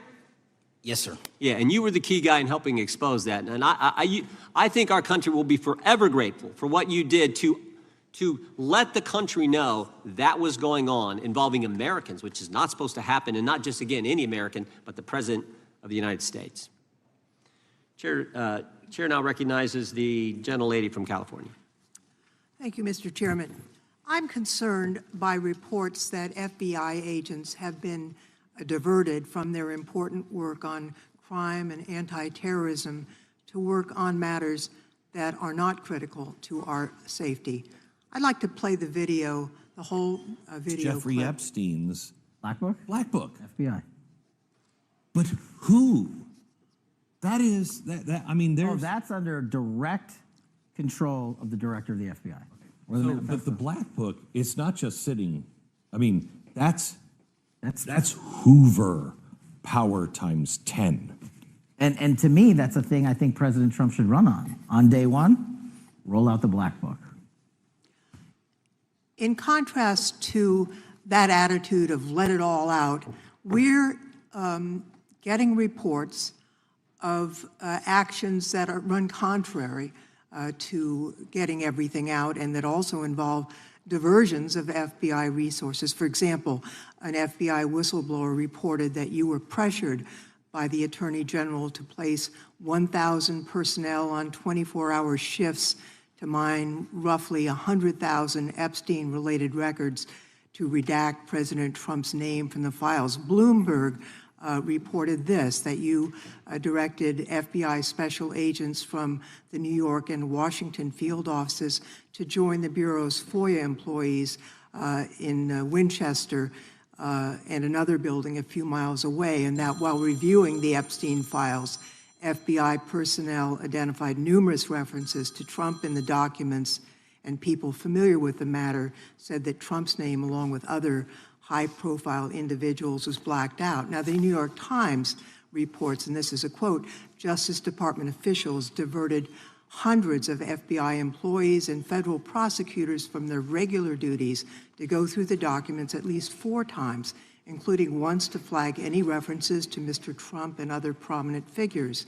Details of the review were based on accounts by 3 former FBI and Justice Department officials who spoke on condition of anonymity because of fears of retaliation, and further that the FBI finished, after they finished its review of the files and materials, was sent to a team of Justice Department lawyers who double-checked the FBI's redactions and, quote, were instructed to flag any mentions of Mr. Trump and other celebrities.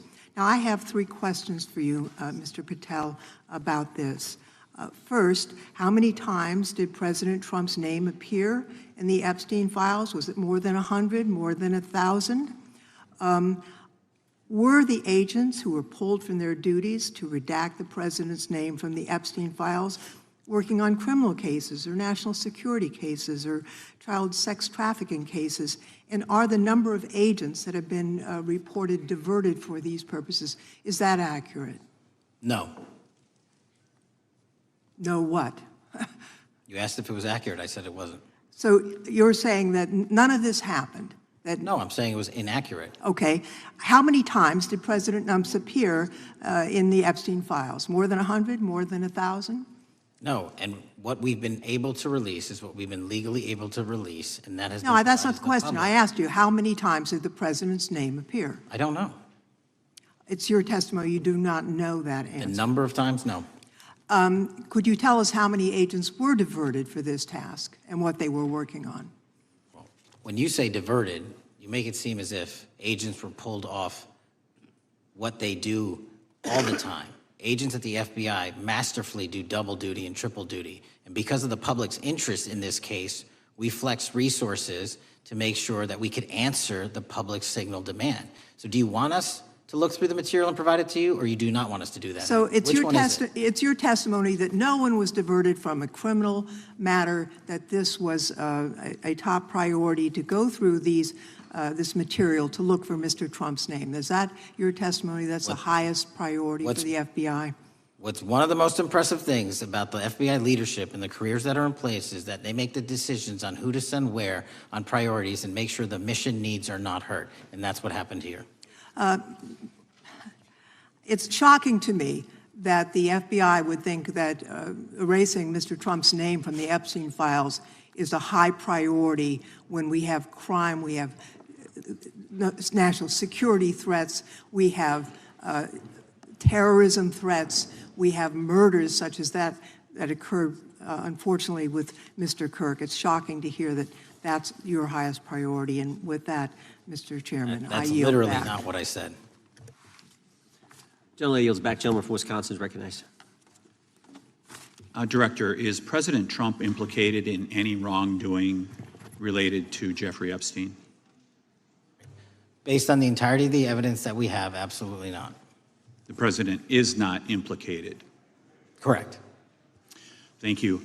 I want to talk a little bit about China's malign influence here in America. And, we've seen spy balloons traverse the United States. We've seen police stations in communities around America.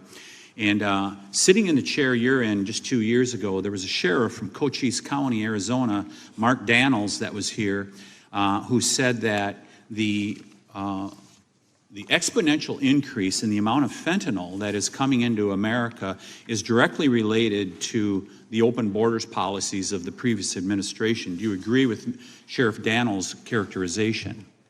In large part, yes. So since you've been director, has there been a reduction we've talked about how the border is largely secure now, right? The southern border, yes, sir. The southern border is largely secure. Has there been a concomitant reduction or a reduction in the amount of fentanyl that is coming into America? There has been a massive reduction to the tune of, we have seized more than 25% year-to-date this year than the prior year, and that's enough fentanyl to kill 120 million Americans. Does China play a role in this fentanyl that's coming to America? As I stated in my opening, sir, what they do and the companies in China, mainland China, do is produce the precursors and the cutting agents that they ship overseas through various countries into the Mexican drug cartels who produce it. So they basically are the cooks in terms of the ingredients. Tell us, what is the FBI doing to stop China from delivering death to America? So for the first time in a decade, I actually reached out to my counterpart at the Ministry of Public Security. No one at the FBI had done so. To engage. Ministry of Security, where's that? In mainland China. In mainland China, okay, thank you. To engage in a conversation to say, hey, can we have a certain number of these precursor chemicals listed in China so that they become illegal and illegal to trade. We're also working with our counterparts in places like India and Guatemala because the transshipment routes of the precursors, the Mexican drug cartels have gotten creative, and instead of coming directly to America are going into these countries. And we've had massive success in India and Guatemala, and in those governments, great partnerships in shutting down the ability to ship the precursors into those countries, which are ultimately destined to America. So those people that are working with security agencies have been working with you, is that accurate? Yes, sir. So I want to turn to a couple cases that are at the University of Michigan, where Chinese nationals, on behalf of the Chinese government, smuggled in illicit biological materials, stuff that can harm our agricultural industry. What actions are you taking as we see repeated stories of Chinese nationals doing this in the United States? So just that, sir. In this calendar year alone, as I was mentioning, our counterintelligence operations and cases brought against the Chinese are up by, I think, something like 40%. And specifically, the cases in Michigan show two threat streams, not just against our agricultural industry, which is a threat to national security, but they were also bringing in chemical agents and mushrooms, I'm not the exact expert, that would have ultimately hurt our population. We arrested and charged all of those individuals, and we are aggressively going after them in every single state because they weren't doing it in Michigan alone. Should research universities across the United States be doing a thorough job of vetting Chinese nationals that are coming to their universities? They should. Turning to spying in America, we heard the stories about Senator Dianne Feinstein's driver, who was a Chinese spy. We're familiar with Linda's son, who worked in Governor Hochul's office, Christine Fang in California. Are you What are you doing to find these people who are Chinese spies that are trying to burrow themselves into the politics of America? Because we know it's happening, right? Yes, it is. And what our counterintelligence unit is doing is aggressively seeking the intelligence into where these individuals are working. Then we are utilizing our operational authorities to go in and investigate them either through our human source networks and collecting information through lawful process, online search warrants and data, so that we can bring proper arrest charges and publicize to the world what they're doing here. And just because we've caught a few doesn't mean we've caught everybody. We've got a lot more to go. I get one more quick question in. The FBI arrested a judge in Wisconsin, Hannah Dugan, for interfering with a federal law enforcement operation. Could you tell us a little bit about that? And is a judge above the law here in the United States of America? Well, no one is, and that case is ongoing. But as you stated, and these allegations said, there was an interference in a federal lawfully executed federal law enforcement priority that was interfered with. I yield back, Mr. Gentleman yields back. The gentleman from Tennessee is recognized. Thank you, Mr. Chair. Director Patel, I believe you had primary importance in starting Operation Viper in Memphis. Is that correct? Yes, sir.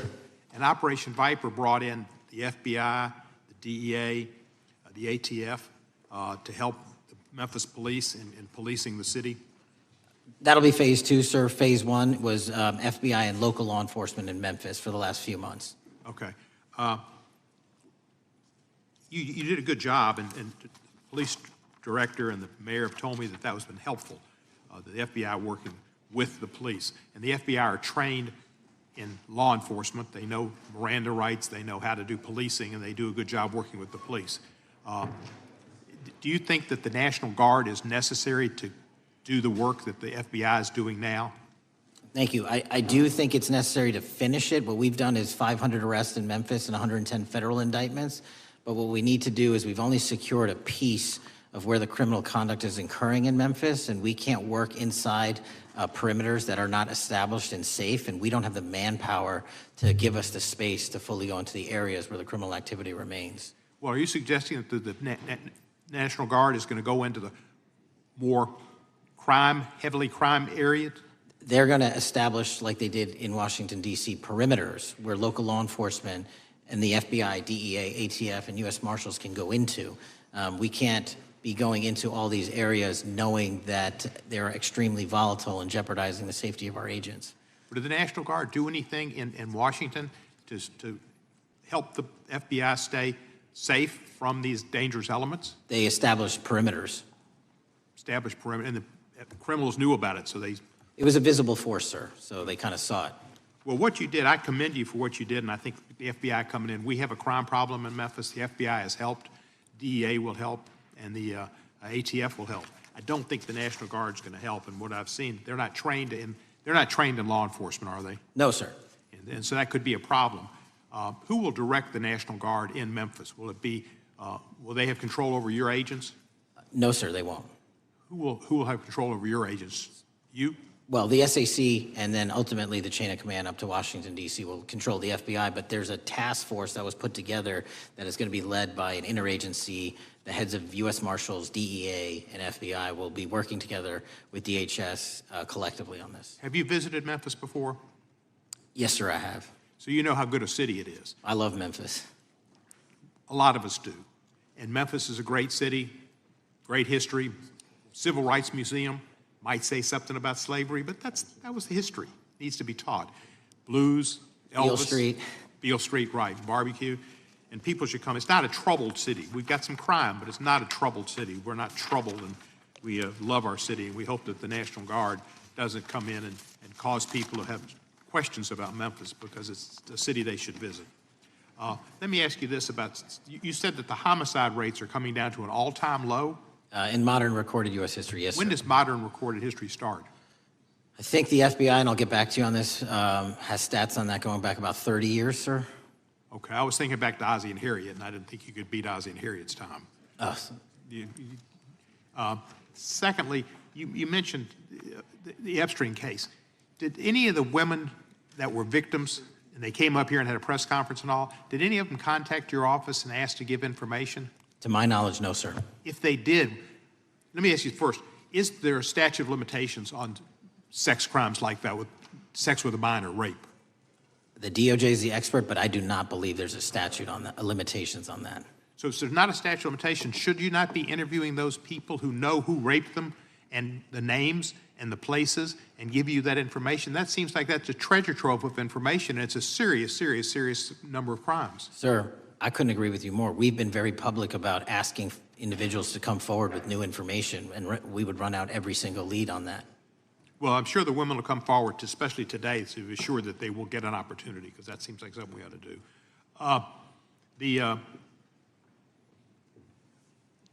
Mr. Driscoll, what was his reputation? I can't comment on Mr. Driscoll's matter. It's an ongoing litigation. Yeah, but his reputation you could tell us about. I can't tell you about his reputation. His work has been laid out in that lawsuit. How many of the FBI agents who worked on the January 6th case have been fired?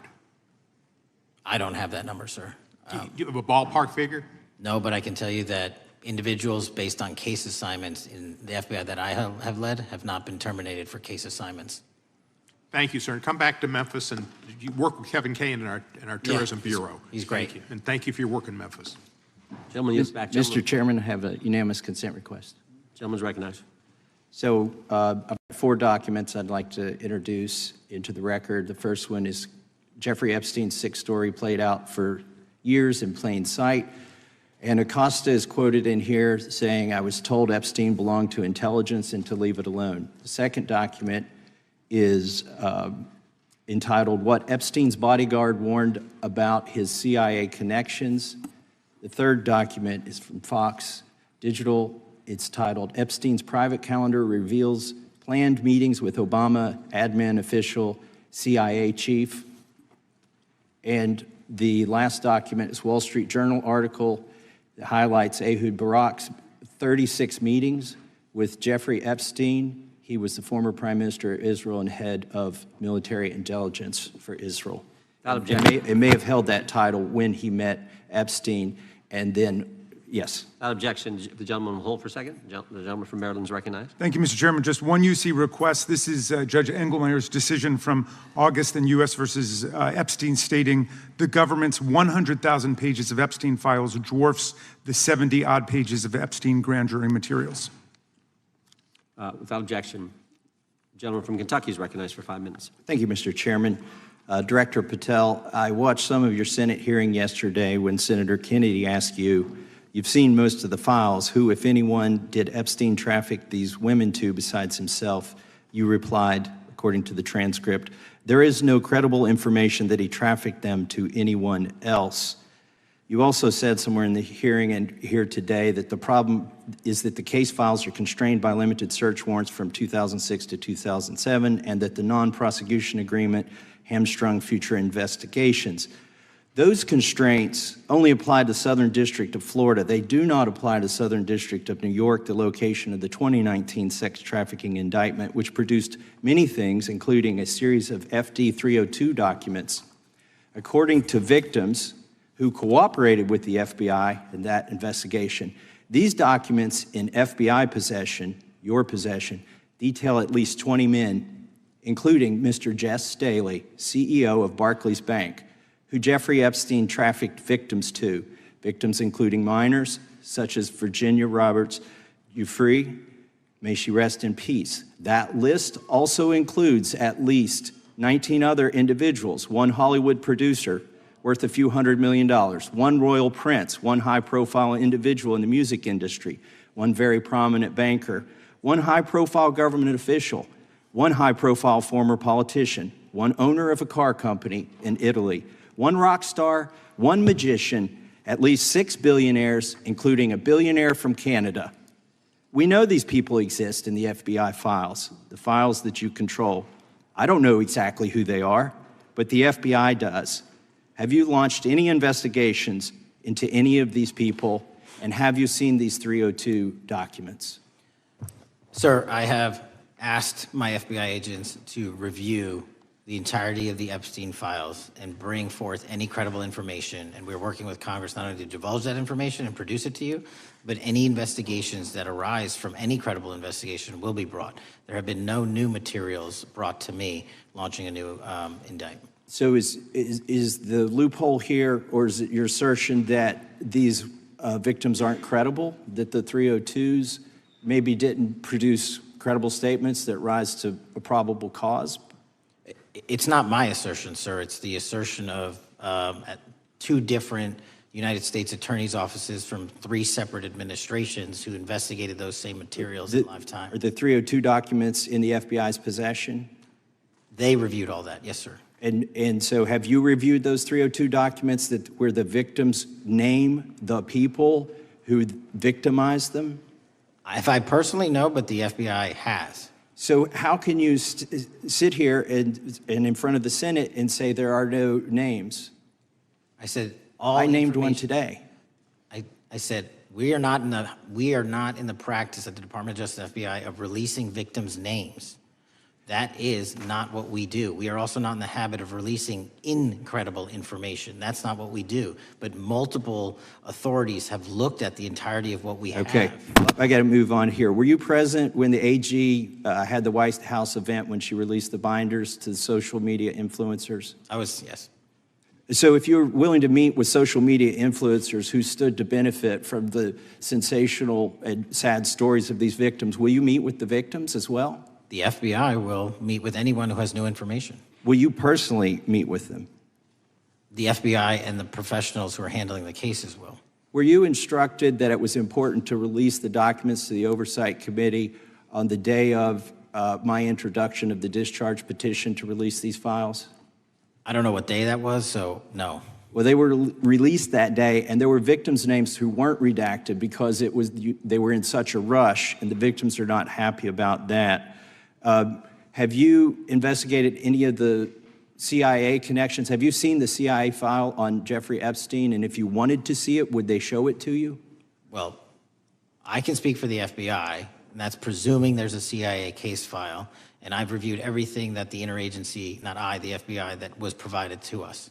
Would you be willing to look at the CIA file on Jeffrey Epstein? If there is such a file, and if it has not already been turned over to the FBI will look at any new investigative leads. Have you made any progress on the pipe bomb investigation January 6th? And have you made any progress on the motive of the Las Vegas shooter? As to the first, it's an ongoing investigation, and we have made progress. As to the second, sir, I'll have to get back to you. All right, thank you. I yield back. Mr. Chairman, I have a unanimous Gentleman consent yields back. request. Unanimous consent request from the gentleman from New York. I ask unanimous consent to introduce an unsigned memorandum from July 7, 2025 that says we did not uncover evidence that could predicate an investigation against uncharged third parties with the insignia of the Department of Justice and the FBI. Without objection. Mr. Chairman, I have a unanimous Gentleman from Georgia. consent request. It's an article entitled DOJ Deletes Study Showing Domestic Terrorists Are Most Often Right-Wing.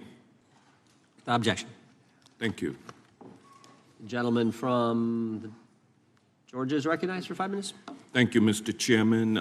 Director Patel, thank you for being here today. I want to first talk about the significant role that the FBI plays in combating the national security threats posed by our nation's greatest threat, our nation's greatest security threat, China and the Chinese Communist Party. It's a fact that China is America's most significant national security threat, isn't that correct? I would say so, sir. And you would agree with me that China wants to dominate the United States of America? I think that's largely their plan. And they want to dominate the world, both militarily and economically, isn't that correct? I think so. And sir, you've been FBI director for the last, 8 months? 7 months, yes. 7 months, and during that time, have you held any stock in any companies founded in China? I don't believe so. Well, you do own stock in a company known as Elite Depot, don't you? Which one, sorry? Elite Depot. You own stock. I think that's, I'll have to get back to you. I think it's a law firm and it's a company out of Singapore. Okay, well, no, the company out of Singapore, which is owned by Elite Depot, is the Shein Company, which was founded in China, correct? That company operates out of Taiwan. Well, they changed their headquarters from China back in 2022 to Singapore for tax purposes, but it's owned by a Chinese billionaire. I think his name is Charlie Zhu, and you own stock in the company that owns Shein. Which I disclosed during my confirmation process. You certainly did. And now, do you still hold that stock in that Chinese company? Pursuant to the Department of Justice, who reviewed my material that was submitted during my confirmation process, I was able to hold certain stocks, and they made the decision. You still hold the stocks that you have? You still hold on to these Chinese stocks, these stocks in this Chinese company? I disagree that it's a Chinese company, but I was in the DOJ, when you're appointed, makes a call on what you can and can't possess. Well, now, let me ask you this. Chinese companies steal trademarks, they produce counterfeit products and sell them over the internet on platforms such as Shein. They steal intellectual property. They steal data from American companies. And to me, it seems inconsistent with your role as FBI Director that you would own stock in a company that is based in a country that is the nation's premier national security threat. It's like you are putting your own financial security over the security of the nation. I disagree with that characterization. Well, I think the American people look at it like it's a classic situation of the fox guarding the hen house. If the FBI is charged with investigating espionage, economic espionage by companies controlled by the Chinese Communist Party, and you are the director of the FBI, you've got a conflict of interest. Sir, I would just show if there's any intimation that I'm against. Why are you holding on to this stock? It wasn't a decision I made. And it's valued at up to $5 million as of when you last reported, correct? $5 million in stock? No, I don't follow it. You don't follow it, but you're still making money off of it. I don't have any money off of anything. Well, what I have done... Trump's trade policies directly impact the value of that Chinese stock. Won't you agree with that? Which trade policy? I'm not a trade expert. Okay, all right. But I want to tell you this. Crazy on me today. Let me ask you this question. Why are you hiding pedophiles? Why are you shielding pedophiles? Why are you protecting pedophiles? That is maybe the most offensive thing you could say to me, given the numbers. Well, you have not released the Epstein numbers files of pedophiles. You are aware of the Epstein client list that was published in the 18,000. The gentleman has expired. The gentleman yields back. Can he answer the question? Can I just respond? Of course, the gentleman can answer the question. Since I took over the FBI, there has been a 33% increase. Sir, all of that started under Christopher Your Wray. time is done, but No, it didn't. The witness gets to All of answer that the started question, under and then the we'll go to our previous, next. FBI director, sir, and you're coming in here trying to take credit for something that a previous director instituted and largely brought to conclusion. I take no I think it's credit. been clear that offensive. the director It's offensive. has numbers are so incorrect much also. better than the previous director. It's Director Patel, if you want to I take- answer the question. I take no credit. The men and women of the FBI have seen a 33% increase in the number of counterintelligence arrests out of the PRC. And so all of a sudden, when you coming in 7 months ago, Gentlemen's time has Heaven on earth. expired. And on the Sir, pedophile the American public not gonna accusation, go for that. we have arrested 1,500 child predators in the last 7 months. Under That's investigations more than initiated by anybody else. the prior Appreciate the directorship. director's good work, and we really appreciate that the time of the gentleman has expired. We now go to the gentleman from Texas. I thank the chairman. I thank the FBI director for coming before the committee. I assume the FBI director, Mr. Patel, I believe you probably agree with me that there is a significant organized effort on the left side of the political spectrum to advance criminal organizations being able to put more criminals out on the streets. And that what we've seen this in daily action. Are you familiar with the report that came out this last Monday from the Law Enforcement Legal Defense Fund? I'm not familiar with that, sorry. So this report came out this past Monday, and it said that significant amount of the money flowing out of George Soros and other leftist organizations and funders has been funding DAs and prosecutors, and quote, many of these DAs had never managed an office, prosecuted a criminal case, developed organizational policies. In dozens of America's largest cities and counties, this report finds these progressive district attorneys have outsourced core parts of the American criminal justice system to activists and political donors, taking direction and advice on everything from staffing decisions and communication strategy. Organizations, it's a complex web of donors going in through these organizations to put radical DAs and prosecutors out there, putting criminals on the streets. Does the FBI director agree that this exists and is a problem? I will accept the factual representation, and if that exists, it is a problem.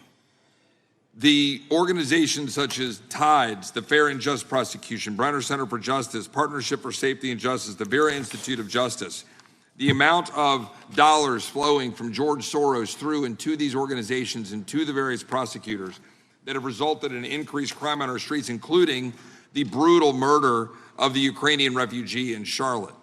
I bring that up because that is one component of the problem. In addition, we have an organized effort targeting our border.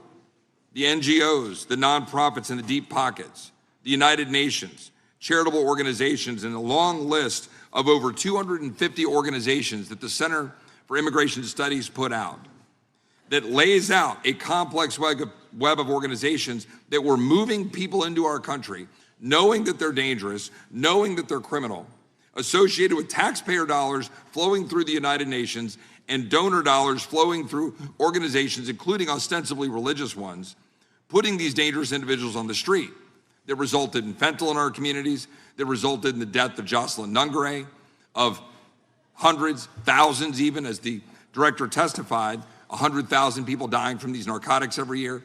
All of this in an organized effort, a complete effort by the radical left to use taxpayer dollars and these dollars to put people on our streets. In addition, the extent to which we've seen now with the Southern Poverty Law Center and their hate map targeting, for example, the Family Research Council, where we had a shooting right here in DC over a decade ago, putting Charlie Kirk, putting a target on TPUSA, Antifa, other radical organizations that are very specifically organized in targeting conservatives and ordinary Americans. Well, how about the organized effort to infiltrate our schools and advance a transgender agenda and advance a radical agenda, perhaps one that we will see exposed further in the individual that actually shot Charlie Kirk. So here's my question. Will you as the director, and are you as the director, pursuing all legal channels to follow the truth wherever it may lead on this organized effort, one?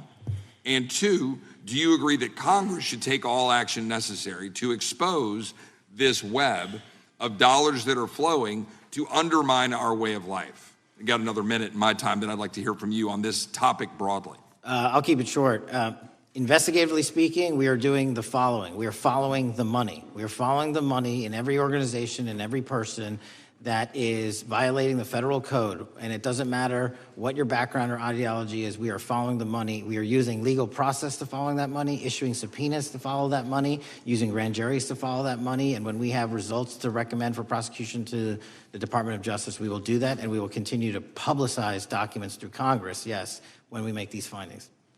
Mr. Chairman, I'd like unanimous consent to insert the record outsourcing justice by the Law Enforcement Legal Defense Fund that I alluded to before. I would ask unanimous consent to add a 2024 list provided by the Center for Immigration Studies on these United Nations and other affiliated groups that are responsible, over 250 of them, for moving individuals into our country in a coordinated effort. I would like a unanimous consent to insert a letter that I sent that currently has 33 members of the United States House of Representatives have signed on it, calling for a special select committee to pursue the organized effort from the radical left to target our way of life and undermine our security by putting criminals on the street and having our borders being wide open and putting us in danger. With that, I would yield back. Without objection. Gentleman yields back. Mr. Chairman, I have a couple of unanimous Gentleman's requests. One is a letter from Senator Tom Cotton dated last year urging the U.S. to, quote, ensure that data from U.S. companies is not harvested by the Chinese Communist Party through the purchase of Xi'an software and technology. Without objection. And also a statement by Marco Rubio, then Senator Marco Rubio, which warned our UK allies about, quote, Xi'an's deep ties to the People's Republic of China. Without objection.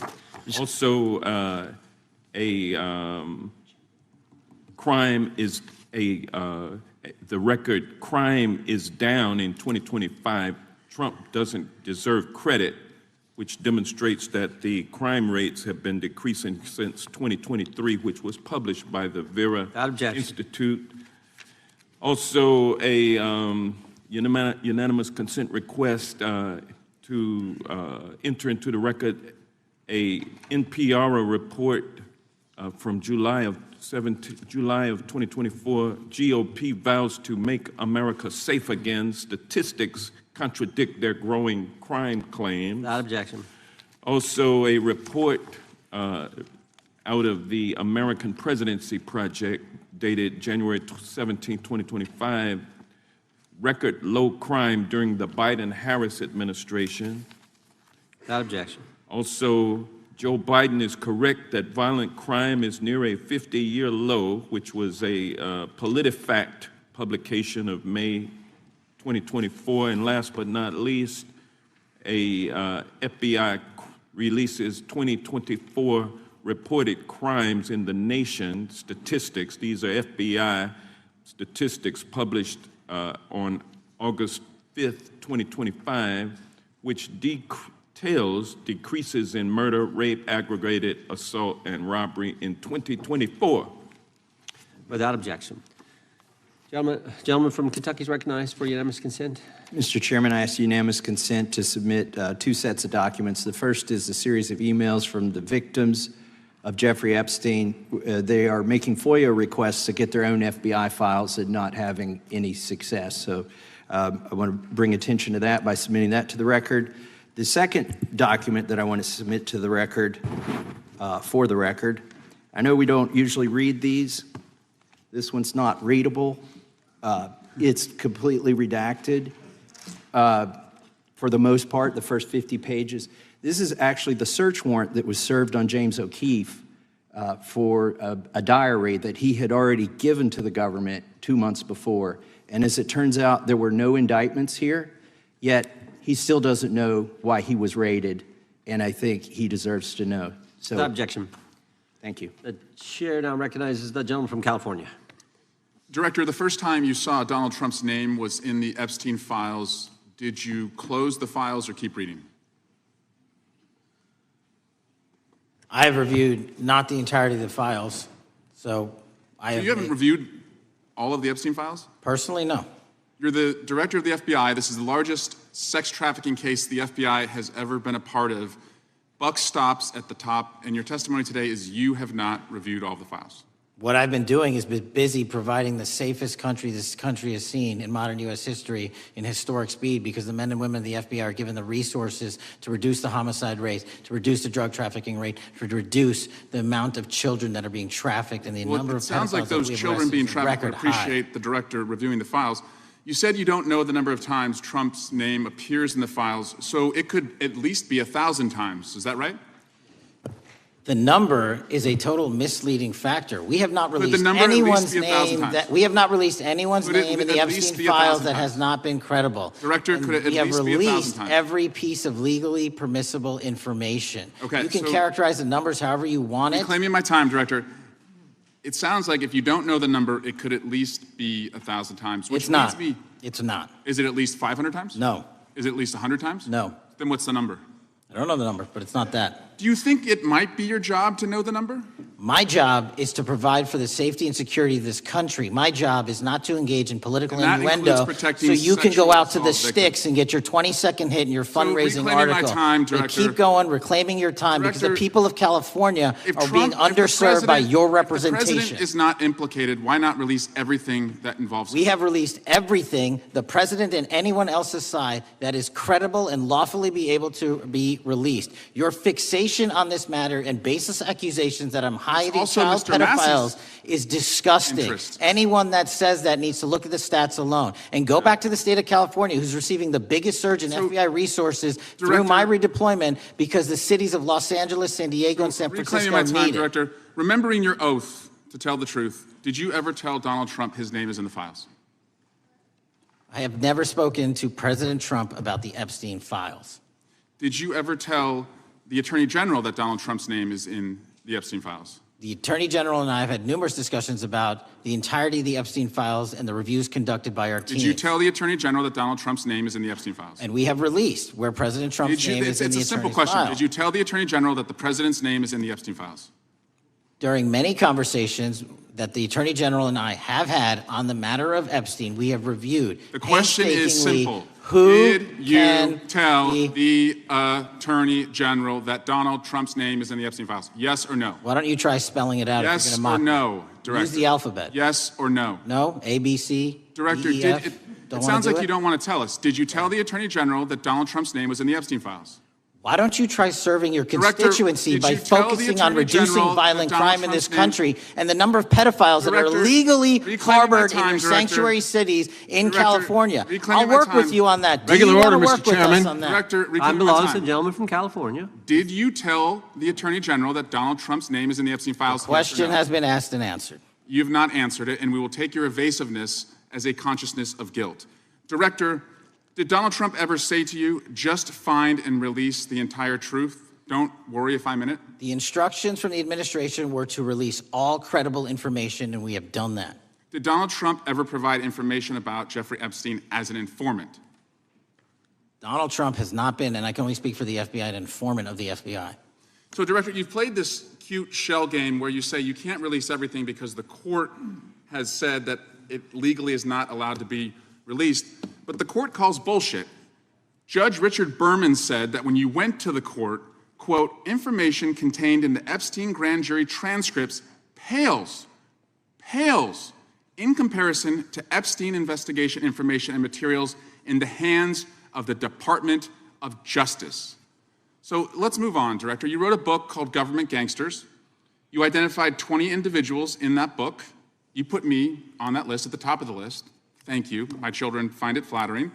20 of those individuals have been investigated or have had adverse actions. Director, considering that you have identified these people as, quote, government gangsters, will you recuse yourself from making any investigation decisions about these individuals? Anyone that has been terminated at the FBI has been done so the because question they failed again. to meet the muster in Director, their constitutional I will obligation. work on the No. audio-visual capabilities. I'm of going to this room so borrow that you your can hear me. terminology and call I'm bullshit reclaiming my on your time. entire career in I'm Congress. reclaiming my It time, has been Director. a disgrace to the American Director, I'm people. reclaiming my You time. can No, reclaim your you time all you recuse want. yourself. Mr. Chairman, you're going to allow a witness to speak, Ms. Sway? Mr. Chairman, would you give recuse yourself, The gentleman has no time to Mr. Chairman, would you Mr. Chairman, admonish the point of- witness not to insult members? The gentleman has no time. Mr. Chairman, the just committee will remember. quick point of order. Could the gentleman be extended an additional 20 seconds to complete his thoughts since the witness decided to interrupt him And continuously? then the witness will be able to respond if he wants. We'll make sure Thank he has you. time to do that. My question Gentlemen, is, continue. will you, Director, recuse yourself, yes or no, from investigating or making decisions about the 60 individuals, including myself, that you identified as government gangsters? Yes or no? Time of the gentleman has expired. The witness may respond if he would like. And the answer was no, as I heard. Correct. Okay. The gentleman from Wisconsin, the gentleman yields back. The gentleman from Wisconsin is recognized for 5 minutes. Thank you, Chairman. Thank you, Director Patel, for being here today. I wanted to talk a little bit about the assassination of Charlie Kirk and the FBI's subsequent investigation. I know it's really sensitive, And, you can make the call as to whether or not, obviously, it's something that you can respond to. But I think it's still fresh on many people's minds. I want to congratulate you and Utah law enforcement for the work you did in identifying the suspect and apprehending him. According to public reports, and I think this is what maybe it's, I still have questions about, and maybe the public does. According to public reports, the alleged shooter arrives on the Utah Valley University campus nearly 4 hours before the shooting. Was that your understanding? Is that kind of... I'll let the public reports reflect themselves. I don't have the exact timeline. Okay. So we don't have any idea kind of his prep or how he set up or how he utilized that time when he first showed up on campus? All of those are being currently investigated through our cell phone analysis and through our witness interviews. And the state of Utah has now announced charges seeking the death penalty against this suspect. So we're a little limited in what we can continue to say. Sure, I understand. And the suspect, like you referred to, is then captured on security footage jumping off the roof of the alleged shooting location, the Losey Center. Do we have any idea how the suspect got up on the roof in the first place? I think for members of Congress, especially after Butler and Pennsylvania, it's just unimaginable that there could be some type of security breakdown prior to an event of that size where somebody could access a rooftop. So not commenting on the case, but having gone to the crime scene and walked the steps that we believe were taken, the roof was actually readily accessible through an exterior stairwell, so anyone could have gotten on it. Okay. The suspect flees on foot to kind of this wooded area where he drops the rifle, wraps it in a towel, and then proceeds to his staged vehicle and basically drives home. So do we have any idea what the towel was about? Was it used later to identify a place where the firearm was left, or do we... What we can tell you is the towel, there was a screwdriver found on the rooftop, which DNA was collected off of, and the towel was found wrapped around the firearm in question in a wooded area next to the campus. All have been processed for DNA. And then, according to the suspect's roommate, there were allegedly messages on instant messaging platforms, specifically Discord, suggesting the towel may have been used to identify that weapon's location. So the public reports have suggested that the shooter acted alone. Do we still believe that that's true? Do we have any idea as to whether or not those Discord messages led us to believe that the shooter may have had help in any way or assistance? I can only speak to the FBI's investigation, and our investigation is ongoing, and we are interviewing any of those individuals involved in that chat and other individuals in the area. Very good. And so my suggestion, if there are accomplices, I'm sure this is something that the FBI is going to continue to investigate fully and thoroughly into the future. Yes, sir. The reason I ask that is because I don't know that that was necessarily the case with Butler, Pennsylvania. So thank you so much for your persistence kind of in this matter. There's still a lot of public questions that need to be asked. Let me shift to another topic very quickly. On July 31st, 2025, the DOJ and the CIA declassified the annex to Special Counsel John Durham's 2023 report on Operation Crossfire Hurricane. The 29-page Durham Annex contains previously classified information about, among other things, the investigative referral of the Clinton campaign plan. Why would somebody place documents in a burn bag related to this case? That case is very much ongoing, so I can't comment on the stylization of the evidence we're collecting. Can you comment at all on the Durham Annex as I described it?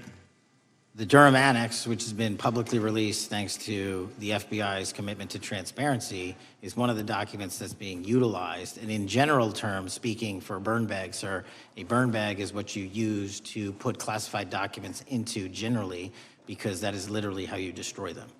So it appears that efforts were made by the Clinton campaign to reach out to the FBI agents or the Clinton sympathizers in the intelligence community in order to lead more credibility to the Clinton campaign plan. Do you think that's an accurate characterization? Again, I'm not going to characterize that material because it's part of an ongoing investigation. Thanks for being here today. I yield back. Gentleman yields back. Gentleman from California is recognized. Thank you, Director Patel, for being here today. The FBI searched Jeffrey Epstein's Manhattan residence, correct? I believe that happened in 2018. I think there was 2 locations, sir. It's 2019, and in that residence, the FBI found a safe, correct? I don't have the catalog of evidence in front of me. In that residence, the FBI found a safe, correct? I'll accept your representation. Okay. And in that safe, the FBI found topless and lewd photographs of girls, correct? Again, sir, I'll accept your representation. I don't know. Thank you. It was all over the media at the time. There's a New York Times article that says Jeffrey Epstein is indicted on sex charges as discovery of nude photos is disclosed, dated July 8th, 2019. And the Times reports a trove of lewd photographs of girls was discovered in a safe inside financier Jeffrey Epstein's Manhattan mansion. Author Michael Wolff has conducted numerous interviews of Jeffrey Epstein. I'm going to play for you a video clip of what Michael Wolff said Epstein told him was in the safe and what he showed the author was in this safe. So let's please play that clip now. Elected. And I was sitting talking to Epstein, and he said, "Wait a minute, I got to show you something." And then he went into his safe, and he came out with photographs. They were Polaroids, I think, and he kind of spread them out like playing cards, and it was Trump. I mean, I think there were a dozen of them, and it was Trump with girls of an uncertain age at Epstein's Palm Beach house, where all of the things that he would ultimately be accused of took place. And I remember very vividly 3 of them. There are 2 in which Trump is, the girls, topless girls, are sitting on Trump's lap. And then a 3rd in which he has a stain on the front of his pants. And the girls are kind of pointing at it, sort of bent over, laughing. So Director Patel, I'm going to ask you a very broad and general question. As you know, Donald Trump and Jeffrey Epstein were friends. There are, of course, photos showing Donald Trump together with Epstein, correct? I don't have the entirety of the photographs, but I think they've been photographed in public together. All right. Are there any photos showing Donald Trump with girls of an uncertain age? No. How do you know that? Because that information would have been brought to light by multiple administrations and FBI investigators over the course of the last 20 years. Well, you know what? That's just not true, because no one knew about the creepy birthday message that Donald Trump wrote to Jeffrey Epstein until the Wall Street Journal disclosed it, and then all of a sudden, the Epstein estate provides it to Congress. Well, so certainly, you weren't there at the search. You don't know what Epstein may or may not have done with those photographs even prior to the search. Maybe someone has it. Maybe the Epstein estate has it. You raise a great point. So I'm going to ask you, have you asked to talk to Michael Wolff? You raise a great point. I haven't personally asked to talk to Michael Wolff. Has the FBI asked? But the FBI, I'll get back to you if the FBI specifically so Michael Wolff has ever. About 100 hours of testimony of Jeffrey Epstein. Wouldn't it be good for the FBI to interview Michael Wolff? I'm not saying they haven't. I just don't know. Has FBI subpoenaed the tapes that Michael Wolff has conducted of Jeffrey Epstein? I don't know. All right. So if you could provide us an answer, that would be terrific. Sure. Well, let me ask you this question then. Have you looked at all the photos in Epstein files? I have looked at all the information that the investigators who investigated this case have provided to run out credible leads. And in the Epstein files, was there that creepy birthday message that Donald Trump had written to Epstein? No, that's what I was trying to tell you. You raise a great point. The estate of Jeffrey Epstein has a voluminous amount of information that they have not released before. Okay, so that's great. So wouldn't it be great if FBI subpoenaed the estate of Jeffrey Epstein for all that information? The estate is under no obligation to provide that material, even pursuant to a subpoena. That's a great point. Yeah, that's just false. Okay. That's just false. You're the frickin' FBI. You can subpoena the information from the estate, and you better do that. That's literally not how it works. I'm going to move on now and talk about Epstein's client list. You confirmed that it exists. Attorney General Pam Bondi confirmed earlier this year that it exists. So I just want to ask you a simple question. Is Prince Andrew on Epstein's client list? The material related to Prince Andrew has been made public. Is Prince Andrew on the client list? We have released the index of names All right, that were in Jeffrey Epstein's. Is Donald Trump on Epstein's client list? The index has been released, and the index will speak for So itself. I'm just going to say, America, there's a huge red flag.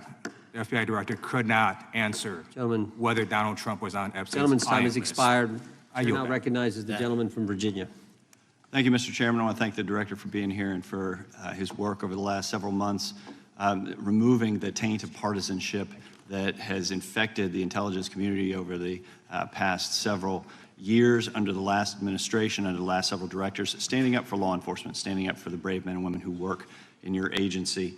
But to set the record straight, you know, we have to correct the record. And the record, early days of the first Trump administration saw a dramatic spike in news stories that contained sensitive and sometimes classified details about the FBI's bogus Russia probe, about a leak a day. It's unacceptable that senior FBI officials coordinated to leak classified information to try and harm President Trump.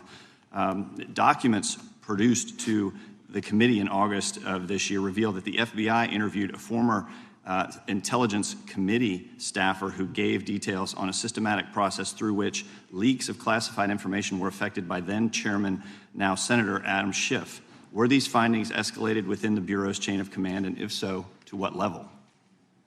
Sorry, were the findings escalated? Were these findings that were given to us escalated within the Bureau's chain of command, and if so, what level? Did you receive this information? That entire matter is currently under investigation by the people at the FBI that handle leaks of classified information. All right, it's good to know that there is an ongoing investigation. Can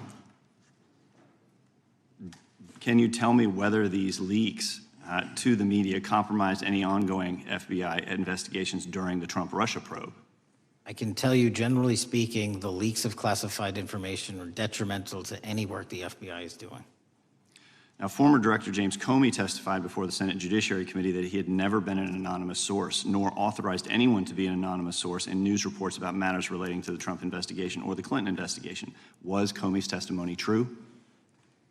In reference to Director Comey, I'm very limited in what I can say because of what the current status of those matters are with the FBI and the Department of Justice. When I am able to make those public, I will. Can you tell me if there's an ongoing investigation there? Again, without identifying any individuals related to the information you're generally speaking about, there is an ongoing matter that has been under review by the Department and the FBI for some time.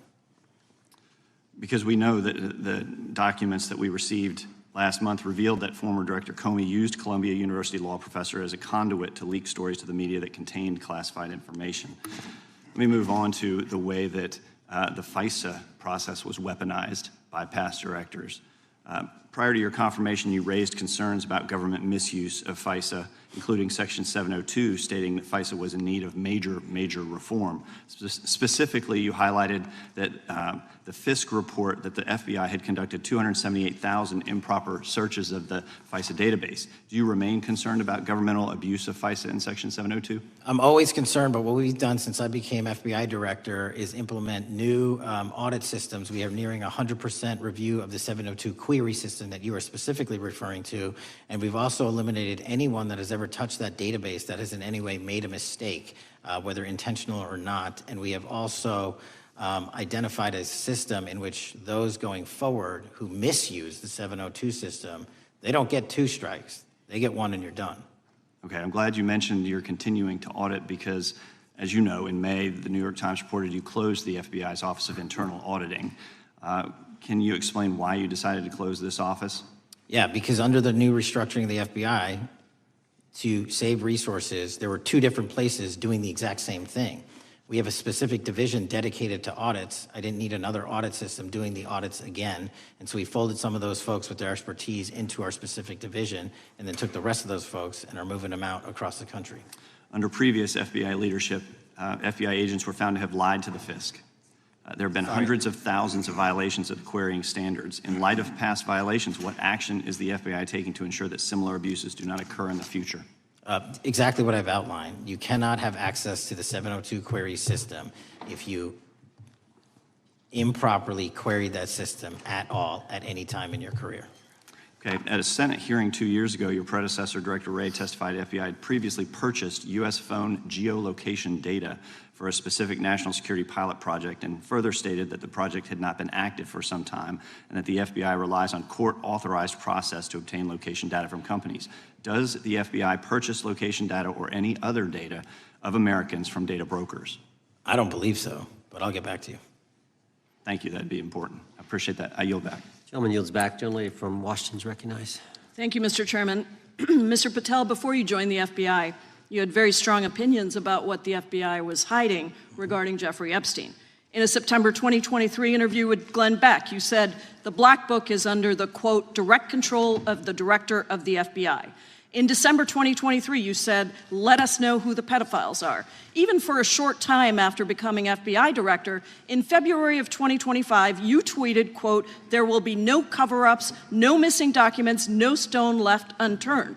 In June, you told Joe Rogan, quote, we've reviewed all the information, we're gonna give you every single thing we have and can. But then suddenly in July, everything changed. You and Attorney General Pam Bondi released one video and said that there was nothing more to see. Your July memo says you uncovered more than 300 gigabytes of data and physical evidence, but that you had decided no further disclosure would be appropriate or warranted. That is a quote. I think what happened, Mr. Patel, is that suddenly you discovered that Donald Trump's name was all over these files, and you started a giant cover-up. So you are under oath, Mr. Patel. You just testified to Mr. Swalwell that you did not speak to the president about the Epstein files. To your knowledge, did Attorney General Pam Bondi speak to the president about what was in the Epstein files?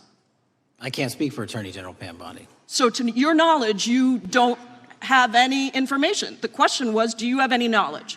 Do you have any knowledge? I can't speak. You are refusing to answer the question, so let me tell you that the Wall Street Journal reported that in May, Bondi told Trump that he was in the Epstein files, and at the same meeting said that the DOJ did not plan to release the files. Yesterday, you testified to Senator Kennedy that there was, quote, no credible information that Epstein trafficked girls to anyone else, and that you have, quote, continuously and publicly asked the public to come forward with more information, and we'll look into it. Today, in response to Mr. Massey's question, you appear to say that the survivors were not credible. These are survivors. That's not at all what I said. Okay, great. I'm going to ask you this in a second, but let me tell you about the survivors, and let's bring them up here into the room. These are women who came to the Hill and testified that they were groomed and raped at the age of 14 and 16 years old, and they called to meet with the president and to meet with the FBI and to have people investigate their claims. Some of them have never testified before. If you are so interested in getting the public to submit any information, why have you not met with them? You said you haven't met with them. Have you met with them? I'll give you one more chance. My job as the FBI director is to Is invite the all answer yes or investigative no leads. to whether or not you met with these women who were sexually abused and raped?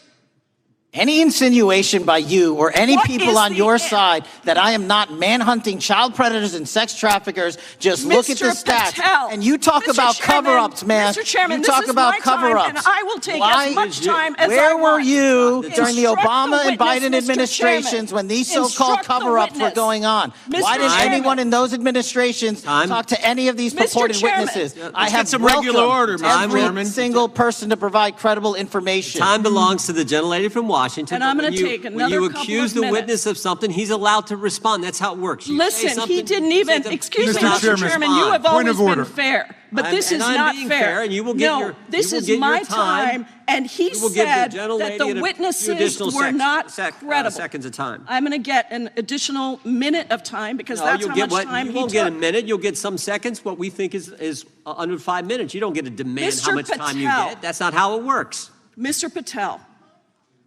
are the victims of the Jeffrey Epstein horrific trafficking ring, are they credible?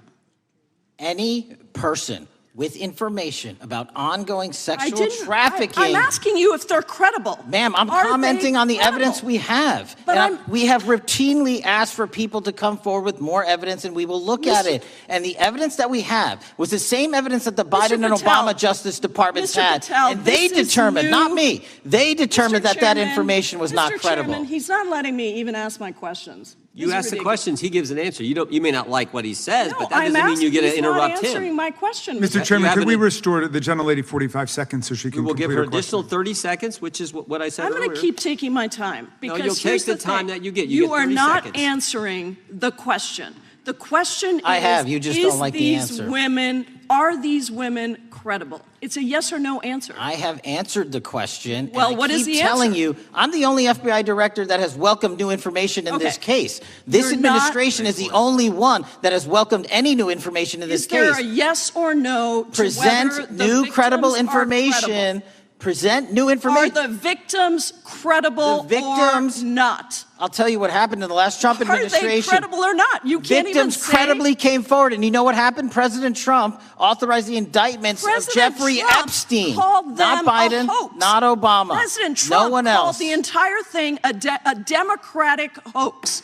So I would like to ask The you gentlelady's if time has you expired. will I gave her the additional if 45 you- seconds she if you requested. will The meet- gentlelady yields back. The gentleman from Mr. New Chairman, Jersey is I would like recognized to for his ask if 5 you would minutes. meet with the women who were sexually time does not abused belong- and raped and groomed time does at not the belong ages to the of gentlelady from 14 Washington. and The time now 16 belongs- years old. Are the you time- going to cover up? No, I'm Are not you gonna- going to I'm continue gonna to recognize cover the up gentleman for from the New Jersey rich for and his 5 minutes. powerful men, including those that might be on this committee? I can yell Or too, are Mr. you Chairman, going but I don't want to yell allow above them this. to The time belongs testify? to the gentleman from New Jersey. I Are you appreciate going the to allow gentlelady them to yielding testify, back. Mr. Patel? Go ahead. Will Mr. you Angelo. allow them to testify to you, Mr. Patel. Mr. Patel, thank you for being here. I know it's been an interesting and difficult 2 days. And I wasn't going to talk about the Epstein thing because there's a lot of other issues that affect the FBI, but I have to say a few words. I've sat here, I've listened to this, I've watched it, and you know, my Democratic colleagues are so concerned now, Mr. Patel, all of a sudden. Where were they last year? Where were they the year before? Where were they the year before that? Where was the last president in any of this? All I know, the only thing I see is a single letter from the ranking member that was sent in 2019 that he didn't like the plea deal, and some people signed on to that. Most of the truth, the real truth, let's be honest, let's be intellectually honest. The real truth is we didn't hear from them at all. Anybody of them. Hardly any of them ever mentioned it. Some of them didn't mention it at all until the beginning of this year. Earlier in the year it started. Not one Democrat asked Director Wray. We all remember Director Wray was here. Not once, not twice, multiple times. Nobody asked Director Wray about Epstein before this committee. Nobody was that concerned. Where was the concern for the victims then? Where was the moral righteousness then? Where was the outrage then? Where was the sense of duty then? Where was the desire for accountability then? Where was the urgency for justice then? Most of all, where the hell was the integrity then? You know what the truth is. Let's just say it, man. Tell the truth time. The truth is, it's politically useful for them to try to do this now, even though they didn't give a damn about it in the past. And you know what? That's an insult to the victims, and that's an insult to America. Continue to do the work you're doing. Continue to uncover what needs to be uncovered. One real quick thing before I say anything to 9/11. We know that was mishandled by the past director and by the past FBIs. There are family members here. There are family members who are concerned. God Almighty, we want to get to the truth of that. I ask you, please, to meet with them, to talk to them, and to investigate this with truth. You know, in the Biden administration, we went through a very dark and difficult period of time. The FBI trust was broken with the people. Catholics were, this is the stuff we've been talking about, were labeled radical threats for praying in their churches with their rosaries. Parents at school boards were called terrorists for standing up for their children. Hindu holy men in New Jersey We have the largest Hindu temple in the world. They were attacked. They were put up against the wall with guns to their heads. So it isn't just a Catholic or Christian thing. American Jews were targeted in colleges and universities, and a lot of folks in the FBI, in the past FBI, not this one, didn't give a damn. We can't go back to targeting religion. We can't go back to silencing free speech. The Biden administration did that. So I got questions for you. Hopefully thoughtful questions that you can answer for us in a thoughtful way. How is this FBI now, under your leadership, how are we restoring trust for Catholics, for Hindus, for Jews, for parents, for all the other, for just American people that were targeted by FISA because they had a different viewpoint? How are we restoring that trust in the FBI? In multiple ways, sir. One, and maybe most importantly, is through transparency and providing the American public with the material so they can see, read it themselves as to what the abuses were in the past, whether it relates to the Catholic memo or the Hindu incident you talked about at the largest temple in North America.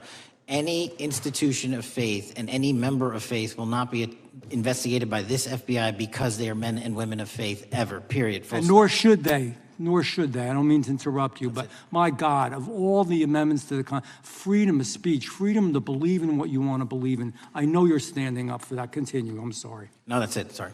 Okay. The Richmond memo was driven by a reliance on sources. The Southern Poverty Law Center, you know, the words sound nice, but the organization's not so nice. And we've seen the Anti-Defamation League distort data that counts as violence. Have you been able to identify and eliminate these kinds of partisan sources? We welcome all sources, but we want objectivity and neutrality and decency in the way we report all this. Have you been able to uncover any information there? How do we make sure our sources are good in the future? We have reviewed the source processes that infiltrate any institutions of faith, and they will no longer be going into institutions of faith. They will be directed towards criminal activity and protecting the homeland, the two most important missions the FBI has, and that's what we're going to continue to do. Good. And I'll say this, there was a lot of bull today, a lot of you know what, and I'm not going to say it because I respect the institution so much going on around here. Continue to do the work of the people. You are here for that reason. The administration is here for that reason. It was weaponized and politicized, the FBI, in the past. I hope to God we never, ever see that again. One of the darkest parts of American history. Thank you, Mr. Patel. I yield back. Mr. Chairman, I have a unanimous consent. Gentleman yields back. The gentleman from New York is recognized for UC. I would like to introduce a CNN article that explains how an alleged top leader of the MS-13 gang was dismissed. His case was dismissed in Brooklyn so that he could be deported back to El Salvador, even though he was charged with murder. Without objection. Mr. Chairman, I have some unanimous consent The lady from requests. Washington is recognized. I ask unanimous consent to enter into the record an article titled "Justice Department Told Trump in May That His Name is Among Many in the Epstein Files." Without objection.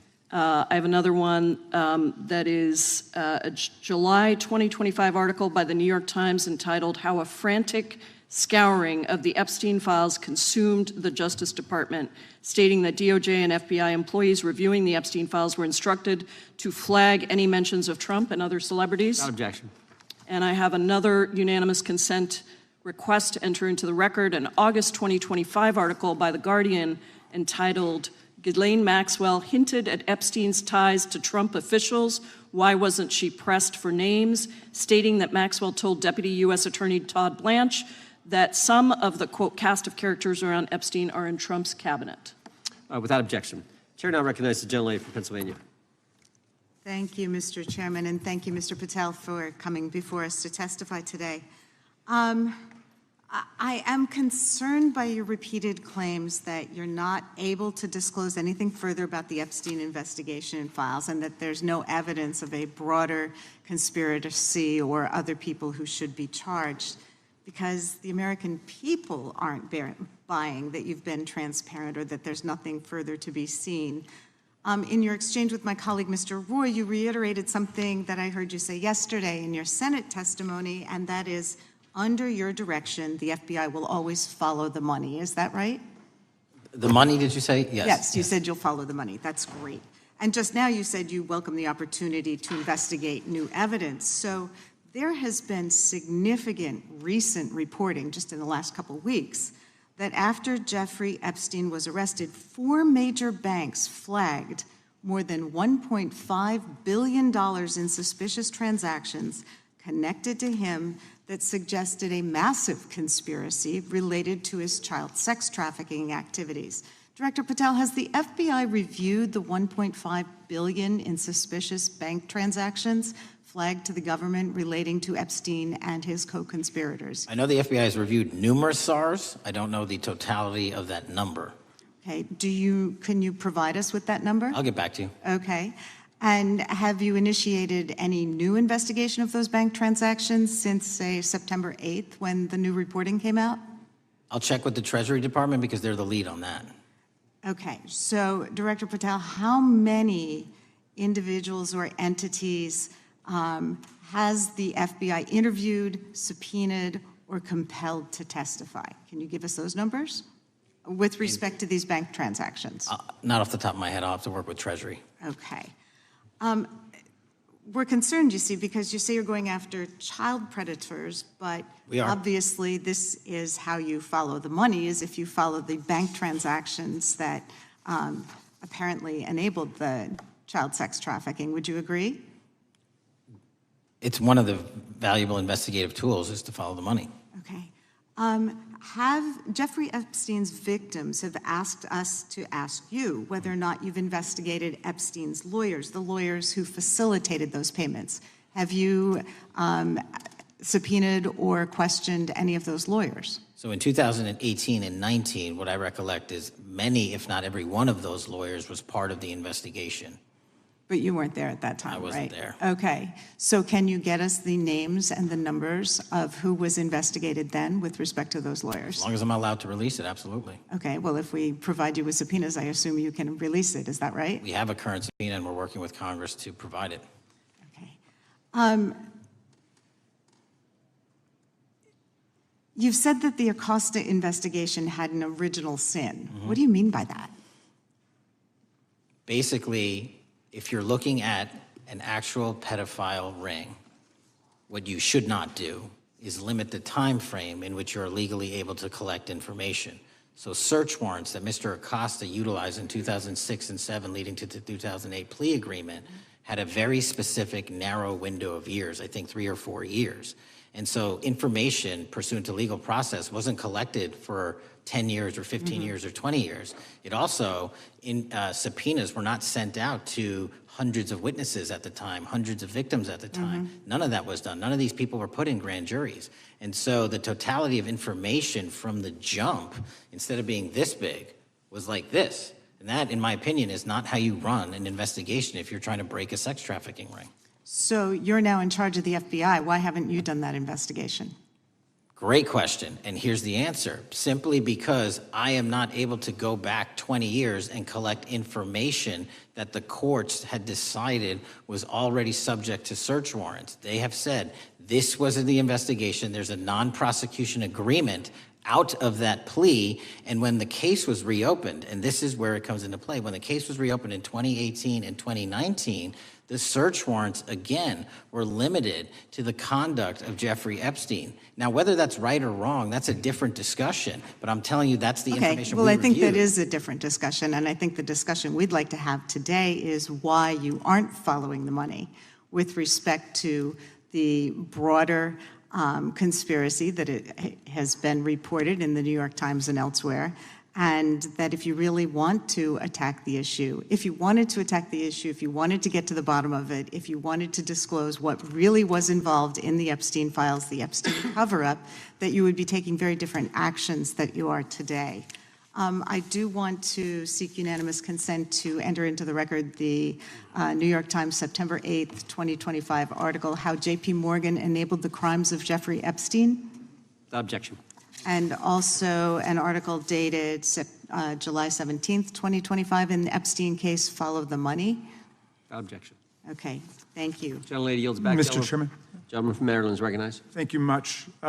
Pursuant to Clause 2K6 of Rule 11, I move that the committee subpoena the CEOs of 4 banks, J.P. Morgan, that's Jamie Dimon, Bank of New York Mellon, Robin Vince, Bank of America, Brian Moynihan, and Deutsche Bank, Christian Sowing, in order to get the suspicious transaction reports. These 4 banks have flagged to the government $1.5 billion in suspicious transactions related to the sex trafficking crimes and conspiracy of Epstein, Maxwell, and all of their collaborators. And as you know, Mr. Chairman, we got the SARS reports for Hunter Biden totaling around $20 million. And so these $1.5 billion in SARS reports we should get, especially since the director doesn't seem to be forthcoming. And I request that we do this immediately. I think the director's been very forthcoming. We will hold any motion to subpoena in abeyance until the conclusion of the hearing. The chair now recognizes the gentleman from Texas. Thank you, Mr. Chairman. Thank you, Director Patel, for being here. It is quite clear that certain members of this committee, they want their 15 seconds on TV, stamping and coming. Maybe it's for fundraising. Maybe they're struggling in their district. They need a little bump. But they turn a committee into a clown show, and that's what we're seeing. You're being unjustly attacked today. I watched the Senate hearings yesterday. You were attacked there. We know there's an agenda. There's always an agenda. It's the same characters with the same personalities, the same objective, and that is destroy the mega movement. You're being attacked, Director, is because you're effective. You highlighted what you've been doing in D.C. with the president in reducing violent crime. You're very effective. Another individual that was very effective with meaningful debate and dialogue was Charlie Kirk. And they killed him for it.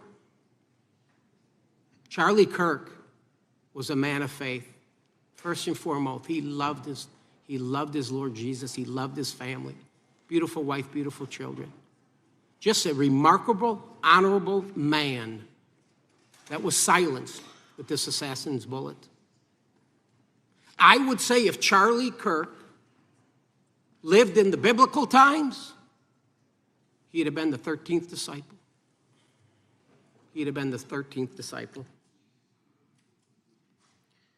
We have a new committee, if you're not aware, a new select committee regarding January 6th. I'm honored to be on that committee.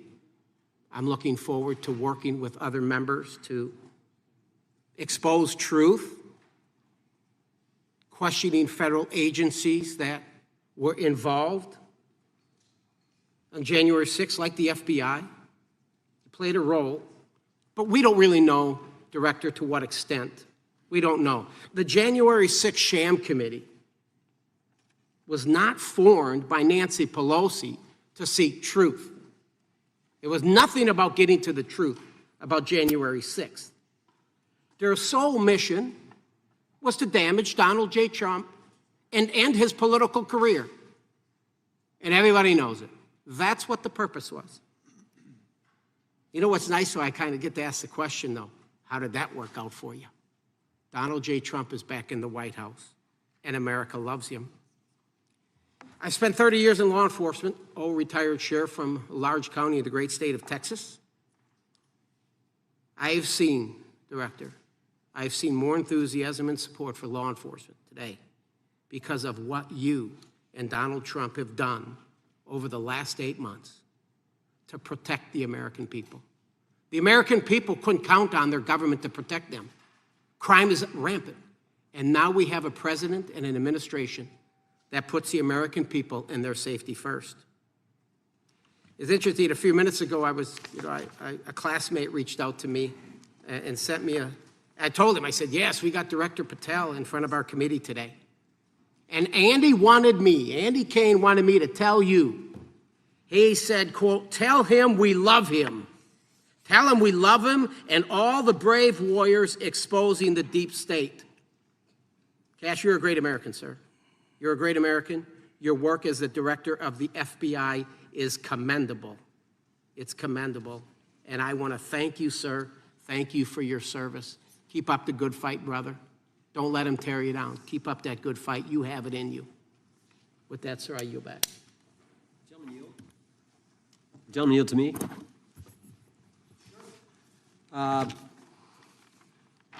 Director Patel, there were 26, the gentleman mentioned the select committee, there were 26 confidential human sources at the Capitol on January 6, 2021. 4 entered the Capitol and thereby broke the law. Do you know if those individuals were being paid by the Ray FBI? So we've provided 600 pages of documents to this committee alone regarding January 6th. That's 600 pages more than any of my predecessors. Yep. Generally speaking, confidential human sources are always paid by the FBI. That's how it works. I can't speak to the specifics on each one and how much they make. And we appreciate it. We've reviewed some of that material, and you've given us a lot of material that we didn't get from Director Wray. That specific question, I think, is important to the American people.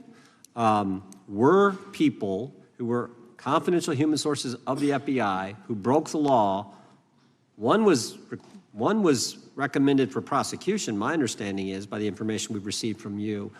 Were they actually paid by the very taxpayers who may have got charged with the same offense? I think that's important for us to understand. I'll get back to you on that. Thank you. Chair now recognizes the gentleman from California. Thank you, Mr. Chair. Welcome, Director Patel. I'm going to focus a little bit on domestic terrorism. We have a graph here, data up to 2021, but as you can tell, domestic terrorism is on the rise.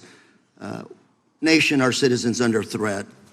We saw the assassination of Charlie Kirk, 2 assassination attempts on the president, school shooting, Minnesota last month, and closer to home, just a couple of days ago, Huntington Beach, peaceful vigil for Charlie Clark, infiltrated by neo-Nazis who essentially made the local individuals attending that event fear for their safety. All of us know that a lot of these domestic attacks are by lone wolves, but yet they do leave clues, social media or elsewhere. Director Patel, you're it. You're the thin blue line. The FBI, your job to protect our citizens back home from those that would harm us. You have to find the needle in the haystack. Takes a lot of work, a lot of resources.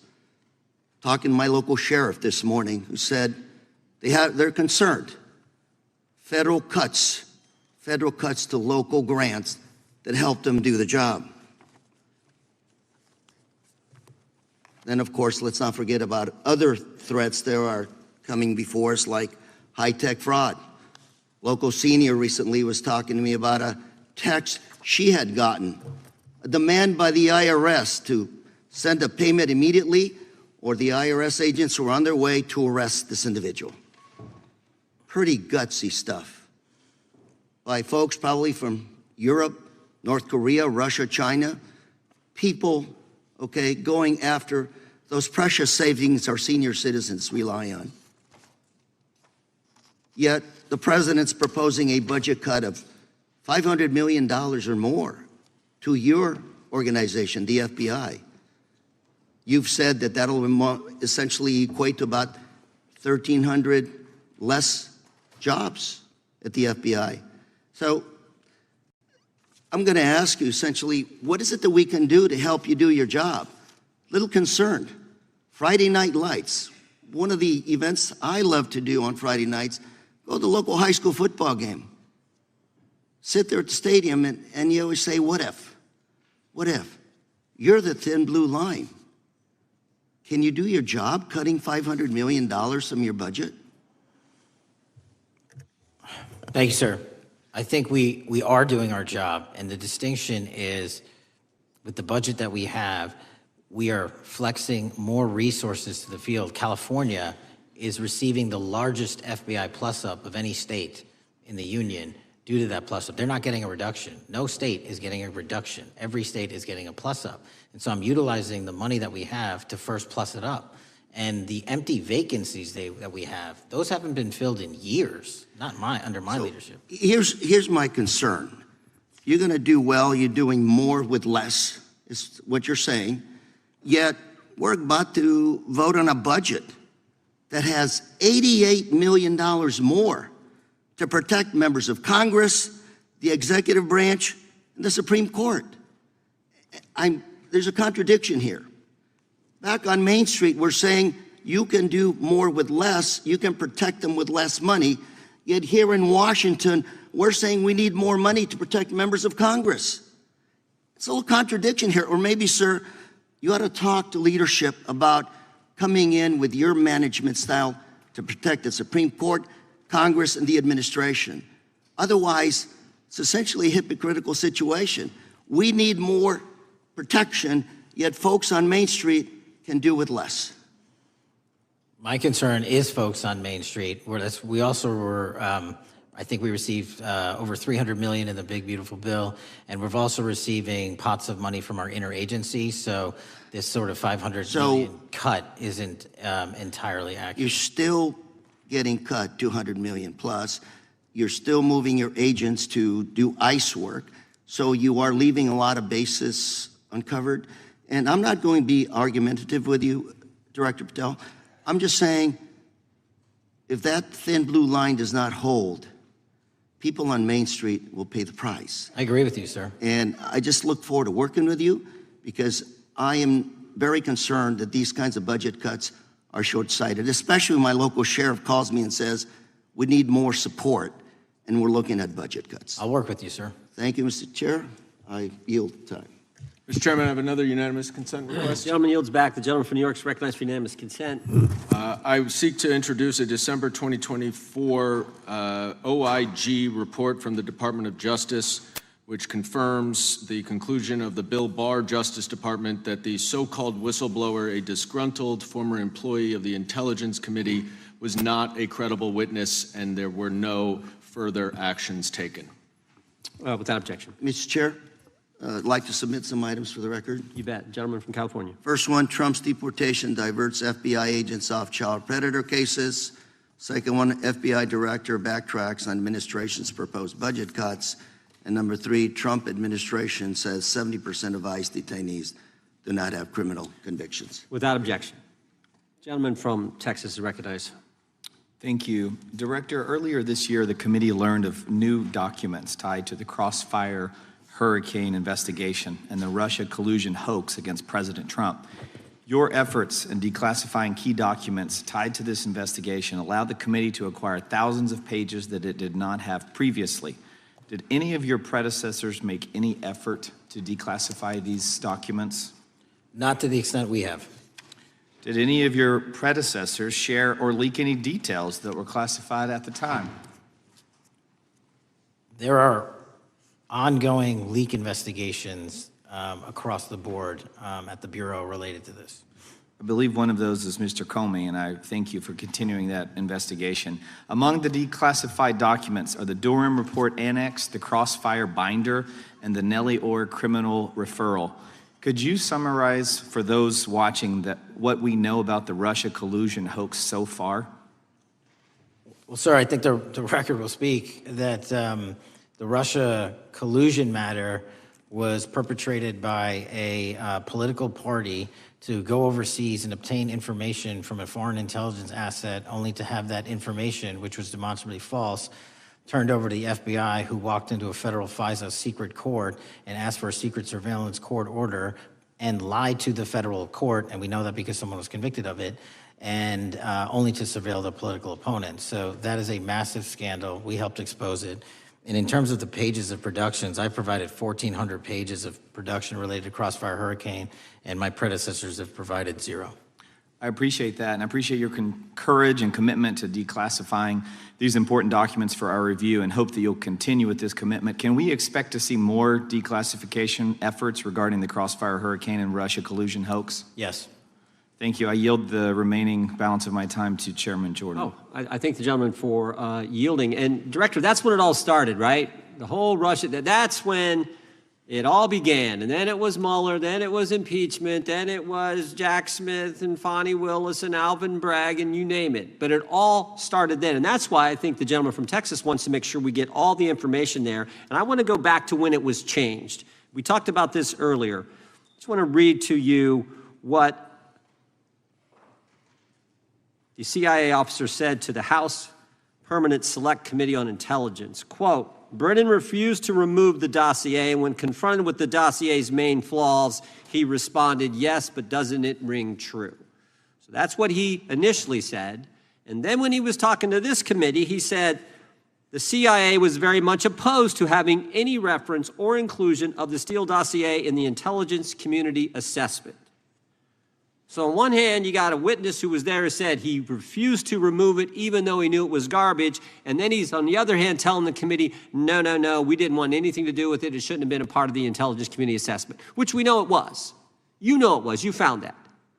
Those are two entirely different stories. I think Mr. Brennan has some explaining to do, frankly, what happened there. And I think you said earlier that this whole thing, and I think you said to Mr. Gooden, this whole thing is being looked at as part of this grand conspiracy to undermine the president, whether it's Comey, Brennan, Clapper, former head of the Intelligence Committee, now senator from, whoever it is, that's all being looked at. Is that accurate? Yes, sir. Well, we appreciate that. And part of what's also being looked at, and I think the gentleman from Wisconsin brought this up earlier, what is a burn bag for, by the way? Generally speaking, the intelligence community obviously utilizes and possesses classified documents, but drafts of those classified documents and even ultimate finished products of those classified documents have to be recorded and or discarded.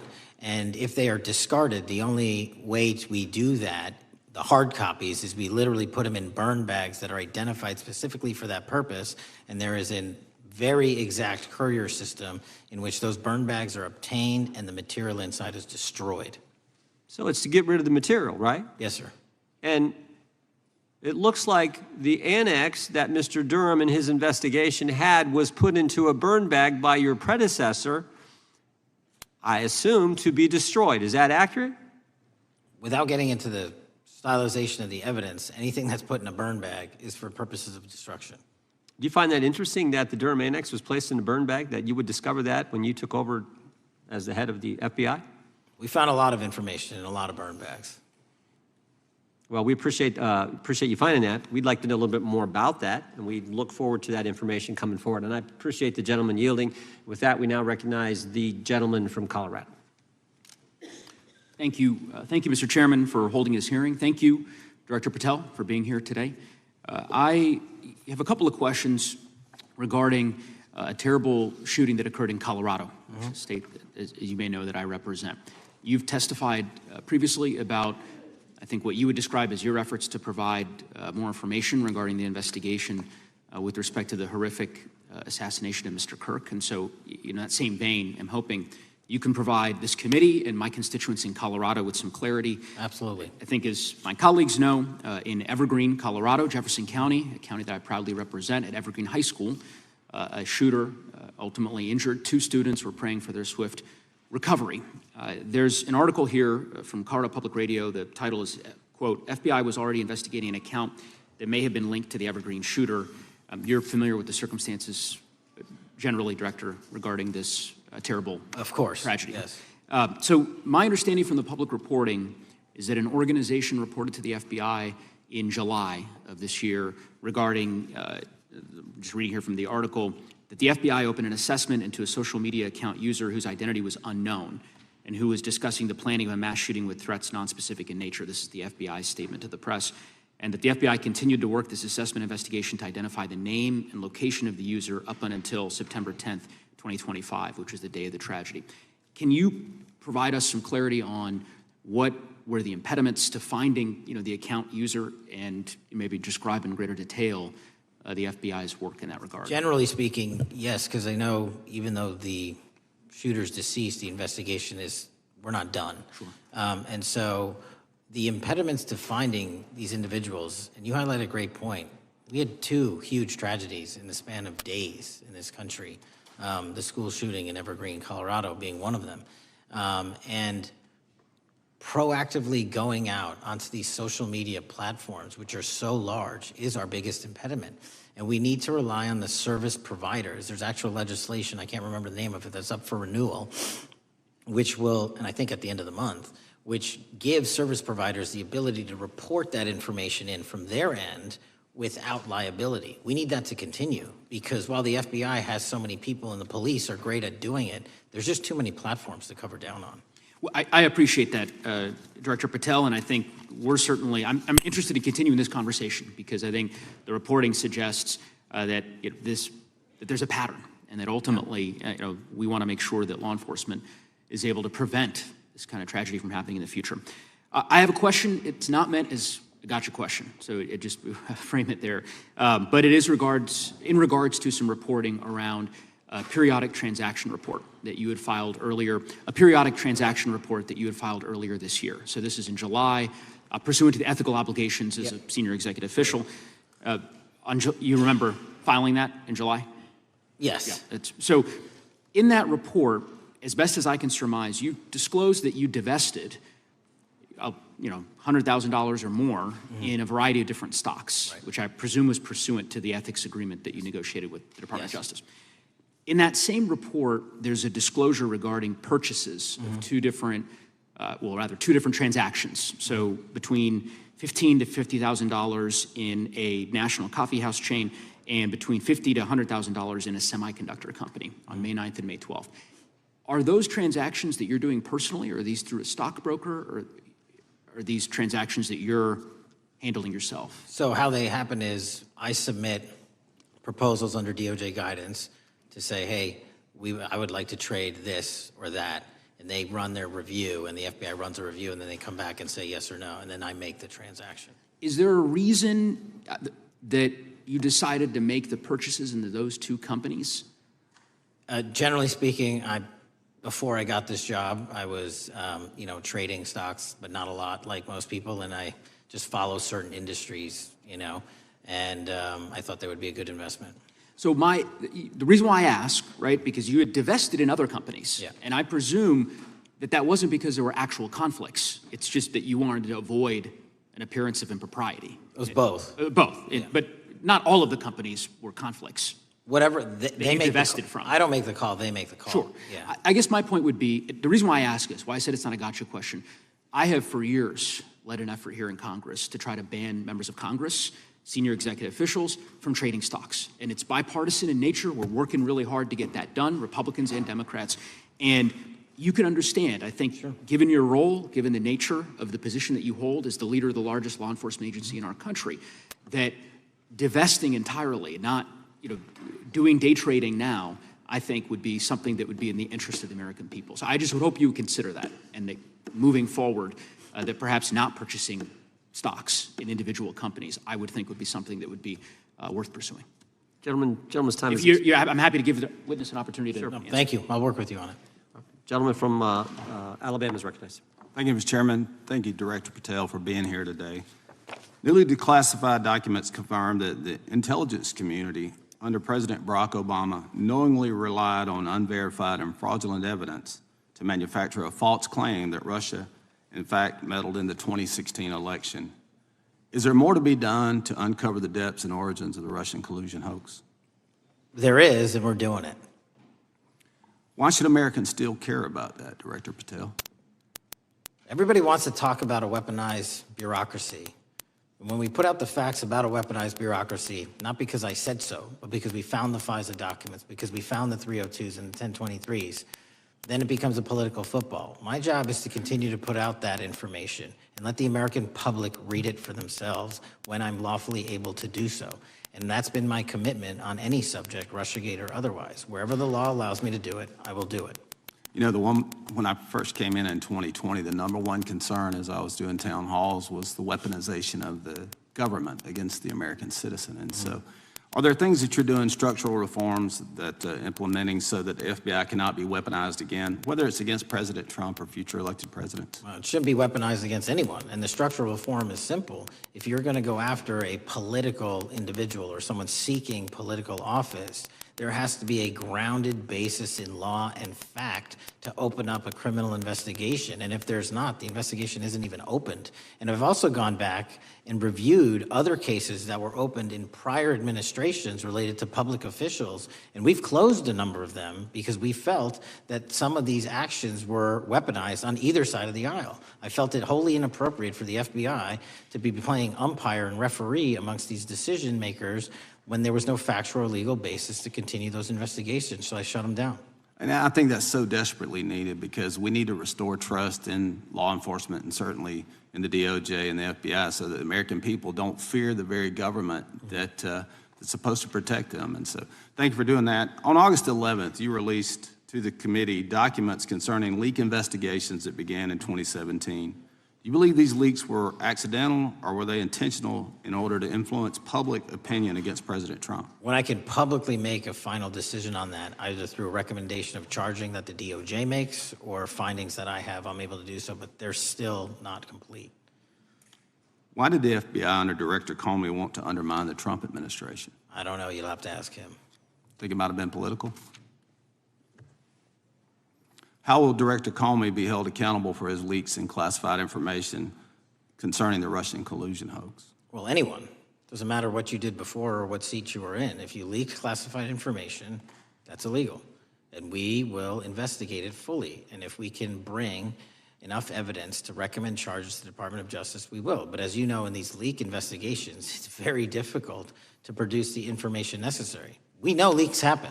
They literally happen every week. It's one of the most destructive things to this country. Media receives classified information beneficial to one side or the other. I'm a fan of none of it, and I want to shut all of it down. And we need to bring some real cases to deter individuals from doing that, and that's my focus. What was Comey's role in creating the ICA? Speaking from my memory, as the head of the FBI, he was charged under then Director Brennan and Director Clapper and the other IC elements to come in with the NSA, CIA, FBI, and ODNI and put together a collection of information on how the information sort of surrounding Russiagate came together. So he represented the FBI in that. Was former Director of CIA John Brennan, he's denied that the Steele dossier was used in creating the ICA. Is that true? Well, it's, without commenting on him, the FISA has been released, and the dossier was in the FISA. It was in 4 FISAs. So I'll let the public decide. Well, former Director Brennan actually denied repeatedly that he pushed for the Steele dossier to be included in the ICA. Is that true?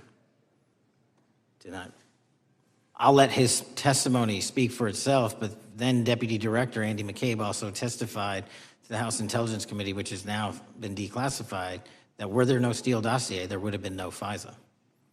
Well, my time's getting close, but let me tell you this, sir, and well, my colleague from Texas said, thank you for the job you're doing. You're making the American people safe. You're restoring trust in these agencies that so many of us had lost trust in. So thank you for the work you're doing. That thin blue line, you're doing a fine job, and we want to let you know we appreciate it. Thank you. God bless you. Lady from California is recognized. Thank you, Mr. Chair, and thank you, Director, for coming here today. And actually, thank you for your response to my colleague from New York who asked you earlier about violent extremism. And you said that there is violent extreme ideology on both sides. And I think you actually alluded to that same statement yesterday in the Senate. So I too have some questions I'd like to ask you. These are not gotcha questions, and just deny, please, what you deem to be false. So Dylan Roof, who followed white supremacist propaganda, murdered 9 black parishioners in Charleston in 2015. Do you deny this? I'm sorry, Dylan Ruth? Roof? Roof, can you give me some more information? You're head of the FBI, you probably know this. If you don't know, that's fine. You can give me a reminder, I've got a lot in front of me. It was national news. Robert Bowers murdered 11 Jewish worshipers in Pittsburgh in 2018. I do remember that. And it was the deadliest anti-Semitic attack. So do you admit that that happened? I'm not saying the other thing didn't happen, I'm just asking for a little information. Patrick Cruces, who posted a manifesto about a Hispanic invasion, walked into a Walmart in El Paso, Texas in 2019 and began firing. He murdered 23 people that day, and the youngest was 15. Do you admit or deny that that happened? I'll take your presentation as accurate. All right, well, I have to say all of these cases have been adjudicated. As I said, they are not gotcha questions. These incidents were national news. And as director of the FBI, you have access to all of this information. So in 2022, Peyton Grendon walked into a supermarket in a black neighborhood in Buffalo, New York, and started shooting. He murdered 10 people that day. And on September 10th, your friend Charlie Kirk was assassinated. Tyler Robinson has been taken into custody and charged, but also on that day, Desmond Holley, a 16-year-old white male, shot and injured 2 students at a high school in Colorado before killing himself. And according to the Anti-Defamation League, he had a fascination with mass shootings and white supremacy. So do you admit to, deny these facts? Those happened.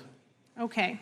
Your predecessor, former FBI Director Christopher Wray, said that one of the most dangerous concerns is that racially motivated violent extremism, especially white supremacists, has been the biggest chunk of our domestic terrorism cases and is responsible for the most lethal attacks over the last decade. Do you admit or deny, A, that he said this?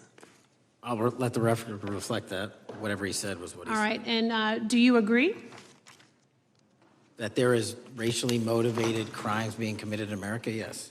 Yes, especially white supremacists, which is the biggest chunk of our domestic terrorism. I'm glad that you said this. So last week, President Trump was asked if there were extremists on both the left and the right. He was actually asked this by Fox and Friends, and his exact words were, "I'll tell you something that's going to get me in trouble, but I couldn't care less. The radicals on the right oftentimes are radical because they don't want to see crime. The radicals on the left are the problem, and they're vicious, and they're horrible, and they're politically savvy." Do you agree with the president? I don't speak for the president. The president speaks for himself. Do you agree with the president? On what matter?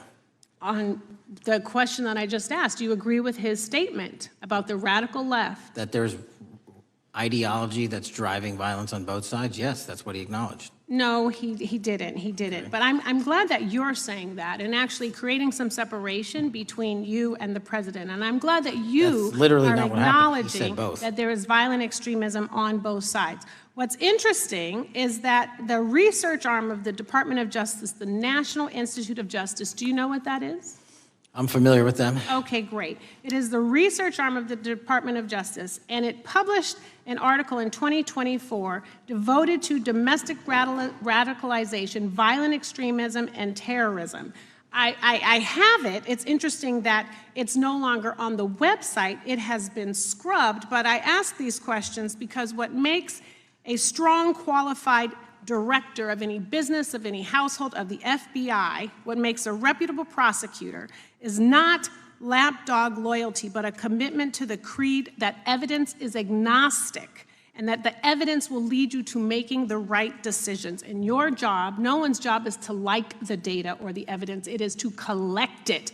That is how you gain trust. And Mr. Chair, I would like to enter into the record, if I may. White supremacist group stands by racist ideology with unanimous consent. Without objection. Dylan Roof, the radicalization of the alt-right and ritualized racial violence. Without objection. Thank you. Another article, how Robert Bowers went from conservative to white nationalist. I'd like to enter that into the record with me. Without objection. Patrick Cruces believed he was fulfilling Trump's wishes in El Paso attack, his attorneys said. I'd like to enter into the record. Without objection. Buffalo shooting, how far-right killers are radicalized online. I'd like to enter that into the record. Without objection. Evergreen high school shooters online activity reveals fascination with mass shootings, white supremacy. I'd like to enter that into the record. Without objection. Murder and extremism in the United States in 2024, a report by the Anti-Defamation League. I'd like to enter that into Without the record. objection. And the article, the report that was scrubbed from the DOJ just recently, National Institute of Justice Journal focusing on domestic radicalization, violent extremism, and terrorism. I'd like to enter that into the record. Without objection. And lastly, the libertarian think tank Cato and their analysis on violent extremism and the right rising in extremist acts. I'd like to enter that into the record. Without objection. Thank you, and I yield back. Gentlelady yields back. Gentlelady from Wyoming is recognized. Just very quickly, Director Patel, thank you for being here, for your service to this country, and for the transparency that you have brought to the FBI and for the American people. Transparency that was absolutely non-existent in the Biden administration and FBI. I believe that you might have been asked earlier about whether you had had an opportunity to visit with any of Epstein's legal counsel. Were you asked that question earlier? I think so. Okay. One of the legal counsels or legal fixers for Mr. Epstein was Stacey Plaskett, the Democrat delegate to Congress from the Virgin Islands. So perhaps for those on the other side who are interested in talking to Jeffrey Epstein's attorneys, they could sure visit with one of their own colleagues. I want to focus on something that I think is very important that has not been addressed enough today, and that is related to the consequences of the Biden open border. One consequence of the Biden border crisis is the impact that it continues to have on our tribal communities, with the cartels taking advantage of our open borders, the Mexican drug cartels, by infiltrating our reservations and bringing violence, drugs, murder, trafficking, and more. Last year, when I questioned the Attorney General Garland about what the DOJ was doing to protect these communities, he simply deflected responsibility and said that Congress had not appropriated sufficient resources for them to be able to protect our tribal communities. Mr. Patel, what is the Trump FBI doing to counter the drug cartel infiltration and other violent crime targeting our Native American communities? Thank you. It only took more than half of this proceeding to talk about one of the priorities that the FBI has, which is crimes on tribal lands. Every single crime that we have been talking about, whether it's child predators, human trafficking, narco traffickers, murder, they all happen on tribal lands as well. And I've said since the beginning, it is a priority, which is why we launched Operation Not Forgotten on tribal lands. And I'm the first FBI director to meet with the staff and tribal leaders here in Washington, D.C. and elsewhere, and invited them into my office and headquarters to see them, because I need engagement with tribal leadership, and I need our police and FBI agents to be engaging with tribal leadership. Otherwise, we're not going to break through. We have 1,900 Indian country cases open right now. We've got 600 indictments this year alone. We cannot forget tribal lands. Every single one of those people lives in the United States of America, and it is an absolute priority to protect them and their children just as it is anyone else. So I think it's fair to say that what Mary Garland testified to, that the FBI and DOJ did not have the resources to address that. I think that was an absolutely false statement. Would you agree with me? It's a decision by him not to do so. That's not my decision. At the end of August, the U.S. Attorney and FBI announced that nearly 100 personnel representing members of the Safe Trails Task Force operated near Wyoming's Wind River Reservation to assist with reducing drug trafficking and illegal guns. Director Patel, you have routinely stated that it is your mission to partner with and strengthen local and state law enforcement partners. How does the task force and other FBI efforts bring tribal law enforcement into this process? The major problem with tribal lands is the sheer tyranny of geography and the amount of coverage that they have on land versus the personnel they have to do it. So what we've done is constantly surge resources to tribal lands across this country on a 30, 60, 90-day rotating basis, reporting back to us saying who needs more. And what we found is that most of these lands can be assisted by our counter-UAS program, our drone capabilities, and we're going to do it because what's happening is the Mexican drug cartels are literally flying overhead, dropping their cargo, their narcotics onto this land where no one's looking, and then it's being disseminated to children, to youth, to adults on that land, and killing them. And we got to stop it before it gets dropped off. Well, and your testimony proves that the Biden administration did not lack the resources to address drug and violent crime in tribal communities or around the United States. It instead expended and wasted these resources investigating parents, Catholics, we now find out Turning Point USA, the RNC, and Republican organizations, rather than protecting our Native Americans by closing the border. Is that fair? I think so. Wonderful, thank you. And I